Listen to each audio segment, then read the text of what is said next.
নাম হচ্ছে নূপুর। নূপুর। সো নূপুর, right now আপনার এজ কত? 18+। 18+। আপনার জন্মসাল কত? 2001। 2001-এর কত কোন মাস? 9 জুন। 9 জুন। আপনি 18+। জি। সো নূপুর, আপনি কি এই জীবন গল্প অনুষ্ঠানটা শুনতেন আগে থেকে বা দেখতেন? আমি প্রথম থেকেই শুনতাম, একদম প্রথম থেকে। আমার 9 বছর ধরে আমি ধরনের অনুষ্ঠান আমি করছি। আমি অত বছর ধরে শুনতে পারিনি, বাট আমি বিগত 2 বছর কি আড়াই বছর, মানে আমি তো এর আগে আরেকটা রেডিওতে করতাম, সেখানেও হয়তো বা শুনতেন, রাইট? নাকি শুধু ঢাকা আমি এফএম? মানে ইউটিউবে যেগুলো প্রচার হয়েছে আমি সবগুলো শুনেছি। That's fine, that's fine. তো যাই হোক, অনেক বড় একটা ইন্ট্রো হয়ে গেল, আমরা বরং আর দেরি না করি আপনার গল্পটা শুনি। শুরু করুন আপনি। আমার বাবা মা দুজনেই বাক ও শ্রবণ প্রতিবন্ধী, তারা দুজনেই কথা বলতে পারে না। হয়তোবা আজ এটা এই ইস্যুটার কারণে আমার জীবনের এই অবস্থা। ছোটবেলা থেকে আমি ভালোবাসা কি সেটা পাইনি, বাবা মার ভালোবাসা কি, বড় ভাই বোনের ভালোবাসা কি। আমি আসলে বাক এবং শ্রবণ প্রতিবন্ধী কি তারা জন্ম থেকে ছিলেন? আমার বাবা জন্মগতভাবে, কিন্তু আমার মা এসএসসি কমপ্লিট করেছে, তারপর একটা পারিবারিক অনুষ্ঠানে তার টাইফয়েড জ্বর হয়। পারিবারিক অনুষ্ঠানে আপনার রং খেলা হচ্ছিল, গ্রামের বিয়ের ভিতরে যেমনটা হয়। তো রং নাক মুখ দিয়ে গিয়ে খুব খিচুনি হয়, তারপর টাইফয়েড জ্বর থেকে আসলে তার জবানটা চলে যায়। তারপর অনেক চেষ্টা করা হয়েছিল ডক্টরের কাছে, মানে ততক্ষণ অবধি খুব দেরি হয়ে যায় এবং রংটা টোটালি ব্রেনের সাথে জমে যায়, যার ফলে আর কোনো তাকে ঠিক করার উপায় ছিল না। ঠিক করার উপায় যদি থাকতো তাও 99% তার মৃত্যুর চান্স ছিল, যার জন্য তাকে এভাবেই মানে রাখা হয়। আমি এখানে একটু বলে নিচ্ছি, ওনার মা আছেন স্টুডিওর বাইরে এবং ওনার গল্পের প্রেক্ষাপটে হয়তো ওনার মা আসবেন এখানে যদি প্রয়োজন হয়। শুধু মা না, ওনার ছোট বোনও আছেন। আপনারা ধৈর্য ধরে পুরো ভিডিওটা দেখবেন এবং একই সাথে পুরো অনুষ্ঠানটা আপনারা শুনবেন প্রিয় শ্রোতা। প্রয়োজন হলে আমরা ওনাদেরকে স্টুডিওতে নিব। আমি সরি, মানে খুব খারাপ লাগছে শুনতে। তো এই কারণেই মূলত আপনার বাবার সঙ্গে আপনার মাকে বিয়ে দেওয়া হয়েছে? না, আমার মা খুবই সুন্দরী ছিল। আপনার মাকে দেখে আমি বুঝেছি উনি টিনেজে আরো সুন্দর ছিল, তার চুলগুলো খুব সুন্দর ছিল, তার জন্য বিএফডিসি থেকে অনেক প্রপোজাল এসেছিল ফিল্মের জন্য, অভিনয় করার জন্য। হ্যাঁ। তো আমার বাবাও ফিল্ম এফডিসিতে কাজ করতো। তো বাবা অ্যাকচুয়ালি, মা ওখানে যেত শুটিং দেখার জন্য যেত, কিন্তু তখনই হয়তো বাবার পছন্দ হয়ে যায়, যেহেতু বাবা কথা বলতে পারতো না, কিন্তু ওনার সাইন ল্যাঙ্গুয়েজটা খুব ভালো ছিল।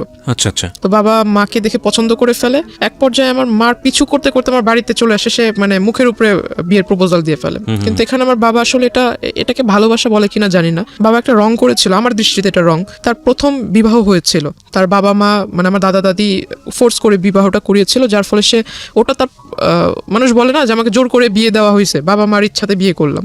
তো আমার বাবাও সেটা করেছিল, কিন্তু সেই ওয়াইফের প্রতি আমার বাবার মন থেকে কোনো ভালো লাগা ছিল না, যার ফলে সে ছোটবেলাটা কাটিয়েছে ঢাকাতে।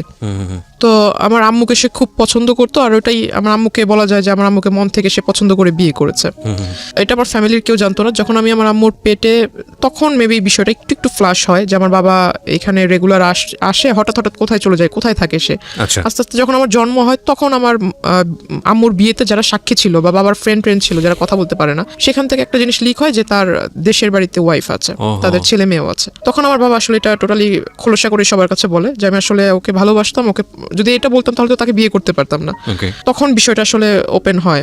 তখন আমার মা খুব রাগারাগি করে, এটা স্বাভাবিক, প্রত্যেকটা মহিলাই করবে। মা সুইসাইড করার চেষ্টা করে, তখন বাবা অনেক বুঝায়। তারপর দুই ওয়াইফকেই বাবা ডিসিশন নেয় যে একই সাথে রাখবে, একই ফ্ল্যাট ভাড়া করে একই জায়গায় রাখবে দুজনকে। এটা আসলে তো কখনো বাংলাদেশের ওয়েদারে সচরাচর এরকম হয় না যে দুইজন ওয়াইফ একসাথে থাকবে, রাজি হবে। তো আমার মা কিছুটা মেনে নিয়েছিল, কিন্তু ওনার ওই আগের ওয়াইফটা একটু অন্যরকম ছিল। উনি আসলে, আমার মা যেহেতু কথা বলতে পারতো না, কিন্তু উনি কথা বলতে পারতো, তো ওনার চালচলন একটু অন্যরকম ছিল। বাবা আমাকে খুব আদর করতো, বাবা আমার জন্য যা নিয়ে আসতো এগুলো করতে ওই মহিলা আমার আম্মুর অগোচরে নিয়ে তার বাচ্চাদের দিয়ে দিত। আমার মা জিজ্ঞাসা করতো আমার মেয়ের খাবার ওদের দিচ্ছে, দুজনের জন্য তো সমান সমান আনছে। এক পর্যায়ে আমার মাকে, মানে বাবা ছিল না ওই দিন, মা রান্না করতেছিল, মাকে নাকি পিছন থেকে এসে ওই পা বটি দিয়ে মানে জবাই করার জন্য পিছন থেকে আসে। মা যখন পিছনে ঘুরে তখন দেখতে পায় মা তাকে ধাক্কা দিতে গেছে, তখন সিলিন্ডার দিয়ে মানে আমার মার মাথায় আঘাত করে সে। তখন এই বিষয় নিয়ে অনেক ঝগড়াঝাটি হয়। মা এটা নিয়ে একটা মেবি জিডি টাইপের কিছু একটা করেছিল, বাবার সাথে অনেকটা সম্পর্কটা ডিস্টেন্স হয়ে যায়। তারপর আমার নানু মাকে নানুর বাড়িতে এনে রাখে। তখন থেকে আমার জন্মটা আসলে ঢাকায়, আমি তখন থেকে নানুর বাড়িতে।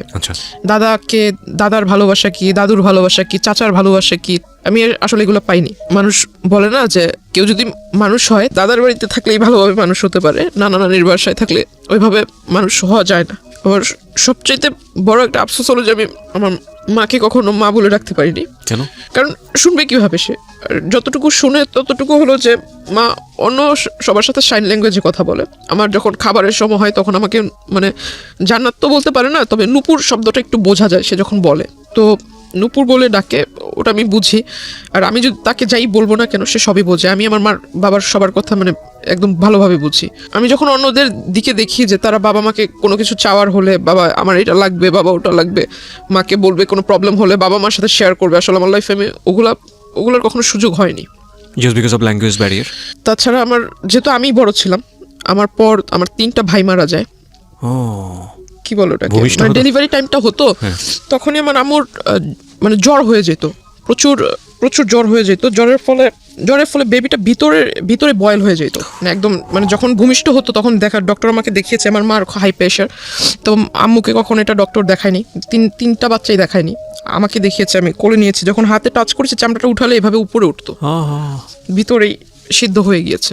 তখন আমার খুব ছোটবেলা থেকে আমার বাবার খুব মানে ছেলের প্রতি খুব আকর্ষণ ছিল, যে একটা মেয়ে একটা ছেলে থাকবে। ছোটবেলাটা ওই নানা নানির ভাষায় কাটানো, মার ভূমিকা বাবার ভূমিকা নানা নানি পালন করেছে লেখাপড়া থেকে। মানে আমার এলাকার মানুষ এখনো বলে, যখন আমি খুব রাগারাগি করি বা খুব কষ্ট পাই, তখন আমাকে এখনো বলে যে এই এলাকাটাতে কোনো ফ্যামিলিতে এমন কোনো বাচ্চা নেই যার কোনো মানে সম্পূর্ণ চাহিদা কোনো ফ্যামিলি সম্পূর্ণভাবে মানে পালন করেছে বা দিতে পেরেছে। কিন্তু আমার একটা ফ্যামিলি ছিল, মানে নানুর যেহেতু টাকা পয়সা যাই ছিল মোটামুটি খুব ভালোই ছিল, সম্পত্তি যা ছিল এগুলো আমাদের জন্য বিক্রি করে, তার নিজের ছেলের জন্য না করে আমাদের জন্য সে বিক্রি করে আমাদেরকে খাওয়াইছে। এখনো অবধি মানে আমাদের কোনো কাজ করতে হয় না, বসে বসে খাচ্ছি। মার বিয়ের পর আজ আমার 18+ চলতেছে, প্লাস আমার আম্মু বিয়ের সম্পূর্ণ বয়সটাই তার মার বাসায়। আসলে এগুলো তো আসলে খরচের বিষয় আছে, তাই না? এগুলো কয়জনে করে? এগুলো যদি আমি অ্যাভয়েড করি তাহলে এটা আমি আসলে মানুষ বলে গণ্য হব না, যদি এগুলোকে ভুলে যাই। আমার জন্মের পর যেটা বললাম যে আমার বাবার ছেলের প্রতি একটা আকর্ষণ ছিল, আমার মাকে খুব ফোর্স করলো, যেহেতু 3টা ছেলে মারা গেছে, বাবা খুব রাগান্বিত ছিল। আমার পরপর যে বাচ্চাটা মারা যায় সেটার ফলে আমার বাবার একটা সন্দেহ ছিল যে আমার নানি এটা মেরে ফেলেছে। কারণ আমার নানি ভাবতো হয়তো যে আমার মেয়ে এখানে, আবার একটা নাতনি এখানে, আবার একটা বাচ্চা হলে এটার খরচ কে বহন করবে। আমার বাবার একটা ভুল ধারণা ছিল, এটা আমার মনে হয়। বাবা এটা মানে পুলিশ কেস পর্যন্ত গড়িয়ে গিয়েছিল যে আমার শাশুড়ি বাচ্চাটাকে মেরে ফেলেছে, এরকম খুব একটা ঝামেলা হয়। তারপর আমার মা বলে যে এরকম কিছুই না, ওটা একটা দুর্ঘটনা ছিল, অ্যাক্সিডেন্ট। তারপর বাবা খুব ফোর্স করে মাকে পরবর্তী বাচ্চা নেওয়ার জন্য। দুর্ভাগ্যক্রমে মানে হয়ে যায় মেয়ে। দ্যাট মিন আমার যে বোনটা বাহিরে আছে, 3টা বাচ্চা মারা যাওয়ার পরে মেয়ে, 3টা বাচ্চা মারা যাওয়ার পর 16 বছর যখন আমার যখন 16 বছর চলে, তখন আমার এই বোনটা, ওকে, ওর বয়স কত এখন? ওর এখন 4 চলতেছে। চলছে। যখন আমরা জানতে পারি যে মেয়ে, যে হসপিটালে মেবি চেক আপ করলে বোঝা যায় যে মেয়ে হবে, তো এই বিষয়টা আমার মা কেন যেন আমার বাবার কাছে বলেনি। মা হয়তো ভেবেছে এটা বলার পর আমার বাবা নারাজ হবে বা ঝগড়াঝাটি করবে। তো আমি আসলে ওই বিষয়টা বুঝিনি, তখন আমি খুব ছোট। বাচ্চা হলো, আমি খুব খুশি যে আমার 3 ভাই আমি নিজের হাতে দেখেছি তাদের লাশটা। তো আমার একটা বোন হবে, আমি খুব খুশি যে ভাই না হলো বোন তো পাবো। বোনটা যেদিন হলো সেদিন হসপিটালে আমি দেখতে গিয়েছি, বাবা বাহিরে ছিল। বাবাকে শুধু পিকচার পাঠিয়েছিলাম, বাবা বারবার জিজ্ঞাসা করেছিল ছেলে হয়েছে না মেয়ে হয়েছে, বারবার এক কথাই জিজ্ঞাসা করতেছিল। বাচ্চাটা এত সুন্দর সেটা আমাকে কিছু বলতেছে না, শুধু বলতেছে যে ছেলে না মেয়ে। তা আমি কিছু বলিনি, আমি বললাম বাবা আমি এগুলো দেখিনি, বাবু হয়েছে খুব সুন্দর, মার কাছে রেখেছে, আমি শুধু এতটুকুই দেখছি। তখন আমার মা আমাকে বুঝালো যে তোমার 3 ভাই মারা যাওয়ার পর তোমার বাবা আমার সাথে অনেক খারাপ ব্যবহার করেছে, এখন তো মেয়ে হয়েছে, দেখবা ওর কপালটা পুড়লো। ও যখন মানে যে 1 মাস 2 মাস হয়ে যায়, তখন ওর চুল ফেলবে, বাচ্চাদের ফার্স্ট চুলটা ফেলবে, তখন বাচ্চাদের জন্য যে প্যাকেট করা থাকে না, যে নানান রকম কসমেটিক্স, তো এগুলো মেবি এক্সপায়ারি ডেট মানে ওভার। তো ওই বাবাও খেয়াল করেনি হয়তো, যখন কিনে আনছে ওকে যখন গোসল করানো হয় তখন ওর মাথাটা একদম মেডিসিনের অ্যাফেকশনে ফুলে মাথাটা এত বড় হয়ে গেছিল, একদম লাল হয়ে গেছে, পুরো মাথার ভিতরে কেমন যেন হয়ে গেছিল।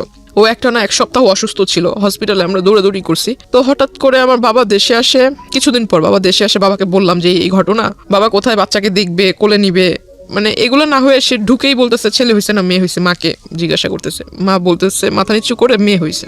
বাবা আমার বোনটাকে কোলে নেয়নি। ওনার আগের ঘরে কি কয়জন ছেলে মেয়ে? তার মেবি 2 ছেলে 1 মেয়ে। তারপরই অবস্থা। হ্যাঁ, ওনার যদি এমন হতো যে না একটা ছেলে নাই, প্রথমত এই আচরণটা ছেলে মেয়ের ক্ষেত্রে করাই উচিত না। দ্বিতীয়ত হচ্ছে যে ওনার তো ছেলে আছে, 2টো ছেলে আছে, তারপর এটা যাই হোক আপনি মেয়ে হিসেবে বলছেন, এটা খুব দুঃখজনক, আসলে আর কিছু বলার নেই। তারপর বোনকে তো এরকম দেখছি।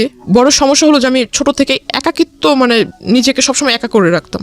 এটা আমি মনে করি যে আমার একটা সবচেয়ে বড় ভুল। ইভেন আমি যখন স্কুলে পড়ি আমি কারোর সাথে মিশতাম না, আর আমার কাছে কেন যেন মনে হতো যে আমার আব্বু আম্মু তো এরকম, কারোর সাথে ফ্রেন্ডশিপ করলে অবশ্যই বাবা আমার একটা টপিকস প্রথমেই আসবে যে বাবা কি করে, মা কি করে। এগুলো শুনলে মানুষ আসলে কোন নজরে আমাকে দেখবে, যে ওর বাবা মা কথা বলতে পারে না। আমাদের বর্তমান সমাজের মানুষ যেটাকে বলে বোবা, আর এই জিনিসটা আমার শুনতে খুব খুব খারাপ লাগে, যার জন্য আমি কখনো কারোর সাথে মানে ওইভাবে যদি পরিচয় হয়েও যায়, বাবা মার টপিকস আসলে আমি তার সাথে কথা বলা ক্লোজ করে দিই। তারপর মানে সবার সাথে কথা বলতাম না, একা একা থাকতাম। তো সবাই মনে করতো আমি অনেকটা হিংসুটে বা আমি একটু অন্যরকম, সবার সাথে মিশতে পারি না, আমার ভিতরে জেলাসি কাজ করে। তো আমি আসলে কারো কে আমাকে নিয়ে কি ভাবলো এগুলো আমি কানে দিতাম না। আমার ছোটবেলা থেকেই নামাজের প্রতি একটা আকর্ষণ ছিল, আল্লাহ তাআলার সমস্ত আদেশ নিষেধ এগুলো মেনে চলি ছোট থেকেই। আর আমার ছোটবেলা থেকে কেন জানি ওই যে অ্যারাবিক কালচার যেটা আমার কাছে খুব ভালো লাগে। তো কলেজে উঠলাম, এসএসসির পর যে 3 মাস বন্ধ থাকে, 3 মাসের ভিতরে অনেক ঘোরাঘুরি হয়েছিল, অনেক জায়গায় মানে ঘুরছি। তো হঠাৎ করে একটা বিয়ের প্রপোজাল আসে আমার জন্য। তো ছেলেটা মেবি রাজনীতিতে জড়িত ছিল। তো যখন শুনলাম যে রাজনীতি করে, ঠিক আছে রাজনীতি করে ভালো, বিয়ের পর হয়তো বউকে ভালোভাবে রাখবে, প্রত্যেকটা ফ্যামিলি চায় তার মেয়ে একটা ভালো ভালো ছেলের কাছে বিয়ে হোক। কি করে যেন বাবা খোঁজটোজ নিয়ে দেখে যে ছেলের আসলে মানে ব্যাকগ্রাউন্ড ভালো না, নেশা টেশা করে, তো এজন্য ওটা রিজেক্ট হয়ে যায়। তারপর ওই ছেলেটা করে কি মানে রিজেক্ট তো আমার বাবা মানে বললো, বাবার দ্বিমত ছিল। তো ওই ছেলেটা আসলে মানে পরে একটা আমার এলাকাতে ওর পরিচিত কোনো লোক টোক দিয়ে পরে বলে যে আমার নাকি মানে বিয়ের মানে সাংসারিক জীবনে যাওয়ার মতো আমার ভিতরে মানে কি বলে এটাকে মানে সক্ষমতা বা এরকম কিছু নাই। কে বলে এটা? মানে ওই লোকটা বলে। আচ্ছা, যার সঙ্গে বিয়ে হওয়ার কথা। হ্যাঁ। তারপর আমার শুনতে মানে যখন শোনার পর আমি আর বাড়িতে কিছু বলিনি, বললাম যে এই লোকের সাথে তো আর আমার বিয়ের সম্বন্ধটা আগায় নেই বা ওইরকম কোনো কথা হয়নি, জাস্ট দেখা সাক্ষাৎ হয়েছে, বাসায় আসছে দেখার জন্য, ওই পর্যন্ত। তাহলে এই বিষয় নিয়ে আর আগায় দরকার কি? ওই বিয়ের প্রস্তাবটা ওটা সব কিছু আমরা ভুলে গেলাম। তারপর আমি ভাবলাম যে সামনে কলেজে ভর্তি হতে হবে, কলেজে যাব, আর নতুন কলেজ, নতুন এরিয়া। যেদিন ফার্স্ট ডে কলেজে গেলাম, খুব মানে প্রথম দিনই খুব মানে ক্লাসের মানে 42 জন স্টুডেন্টের মধ্যে যেন টিচারদের চোখের মনি হয়ে গেলাম। কলেজ স্টার্ট হওয়ার 2.5 থেকে 3 মাসের ভিতরে আমার ফোনের ভিতরে একটা ফোনের মেসেঞ্জারের ভিতরে একটা নক আসে, রিকোয়েস্ট আসে যে ওই কেউকে মানে অ্যাট ফার্স্ট আপনার ফ্রেন্ড রিকোয়েস্ট পাঠায় নেই, কিন্তু মেসেঞ্জারে যে রিকোয়েস্টটা করে, মেসেজের রিকোয়েস্ট সেটা করে। তো আমি আসলে দেখতে পাই মানে আমার একটা রাজনৈতিক যে প্রেক্ষাপটটা, আমার ছোটোবেলা থেকে কেন যেন মনে হতো যে আমি বড় হয়ে লেখাপড়া করে ইচ্ছা ছিল যে আমি এগুলো করব। তখন ওই টাইমটাতেই ওই লোকটা আমার প্রোফাইল পিকচারে ছিল, ওই যে পিকচারটা ছিল, সেই পিকচারটা দেখে উনি আমাকে নক দেওয়ার পর সে আমাকে ডিরেক্টলি অ্যাট ফার্স্ট নক দিয়ে আমার নাম্বার চাই। ইভেন সে লিখে যে আপনি যদি আমার দলের ভিতরে আসেন তাহলে আপনাকে দেখে অনেক লোক উপলব্ধ হয়ে, আপনাকে দেখে অনেক লোক, আপনার আশেপাশের অনেক লোক আমার এখানে আসবে। আপনার প্রোফাইল পিকচারের মধ্যে দলীয় কোনো ব্যাপার স্যাপার ছিল? হ্যাঁ। ওকে। আর আমি জানতাম না যে প্রোফাইল পিকচার আমার সাথে যিনি ছিল ওনার সাথে আবার ওনার আগে থেকেই পরিচয় আছে। ওটা উনি দেওয়ার পর আপনার প্রোফাইল পিকচারের মধ্যে এমন একজন ব্যক্তি ছিল যার সঙ্গে যিনি আপনাকে নক দিয়েছেন তার পরিচয় ছিল? হ্যাঁ। ওকে। মানে ওনার ওখানে উনি কাজ করতো, যিনি আমাকে নক দিয়েছে। তো উনি আমাকে যখন এই মেসেজ দেয় তখন আমি ভাবলাম যে উনি আমাকে মেসেজ দিয়েছে, আমি ওনাকে চিনি না, উনিও আমাকে চিনে না। এই প্রথম যেহেতু মেসেজ দিয়ে আবার নাম্বার চাচ্ছে, প্রথমেই নাম্বার চাচ্ছে, প্লাস বলছে যে আমার দলে আসলে আপনার লাইফটা অনেক ভালো হবে, লাইফটা অনেক ভালোভাবে লিড করতে পারবেন, অনেক বড় পোস্ট পাবেন, দেশে বিদেশে ভ্রমণ করতে পারবেন, আরও অনেক কথা। তো আমি আসলে এই কথা শুনে আমার কাছে মানে অনেকটা মানে টাউট টাইপের মনে হয় যে লোক বাট পারে, মানে আমি তো এখনো পূর্ণ এজে পৌঁছাই নেই, তো আমি কিভাবে রাজনীতি করব? আর আমাকে সে পোস্ট দিবে, আমি পোস্ট মানে আমার একটা সিগনেচারে মানুষ এই দেশ থেকে ওই দেশে চলে যাবে, এটা আবার এমন কোন ক্ষমতা? দুনিয়াতে তো অনেক রাজনীতিবিদ আছে যাদের বয়স অনেক বেশি, একটা নির্দিষ্ট টাইম থাকে না। তো আমি ওইটা মিন করে মানে তার সাথে কথা বলিনি, সে আমাকে রিকোয়েস্ট পাঠিয়েছে, তার সাথে কোনো কথা না বলে আমি সাথে সাথে রিকোয়েস্টটা রিমুভ করে দিই।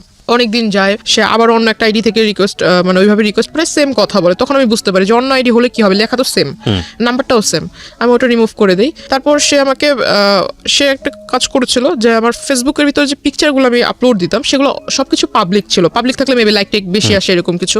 আমি আসলে বুঝতাম না যে পাবলিক থাকলে অনলি মি থাকলে পিকচার মেবি দেখতে পারবে না, অনলি মি থাকলে শুধু আপনি দেখতে পারবেন, ফ্রেন্ডস থাকলে আপনার লিস্টে যারা আছে তারা দেখতে পারবে, ফ্রেন্ডস অফ ফ্রেন্ড থাকলে তাদের ফ্রেন্ডরা দেখতে পারবে। প্রোফাইল গার্ডের যে সিস্টেমটা এটা তো মেবি ইনস্ট্যান্ট হয়েছে।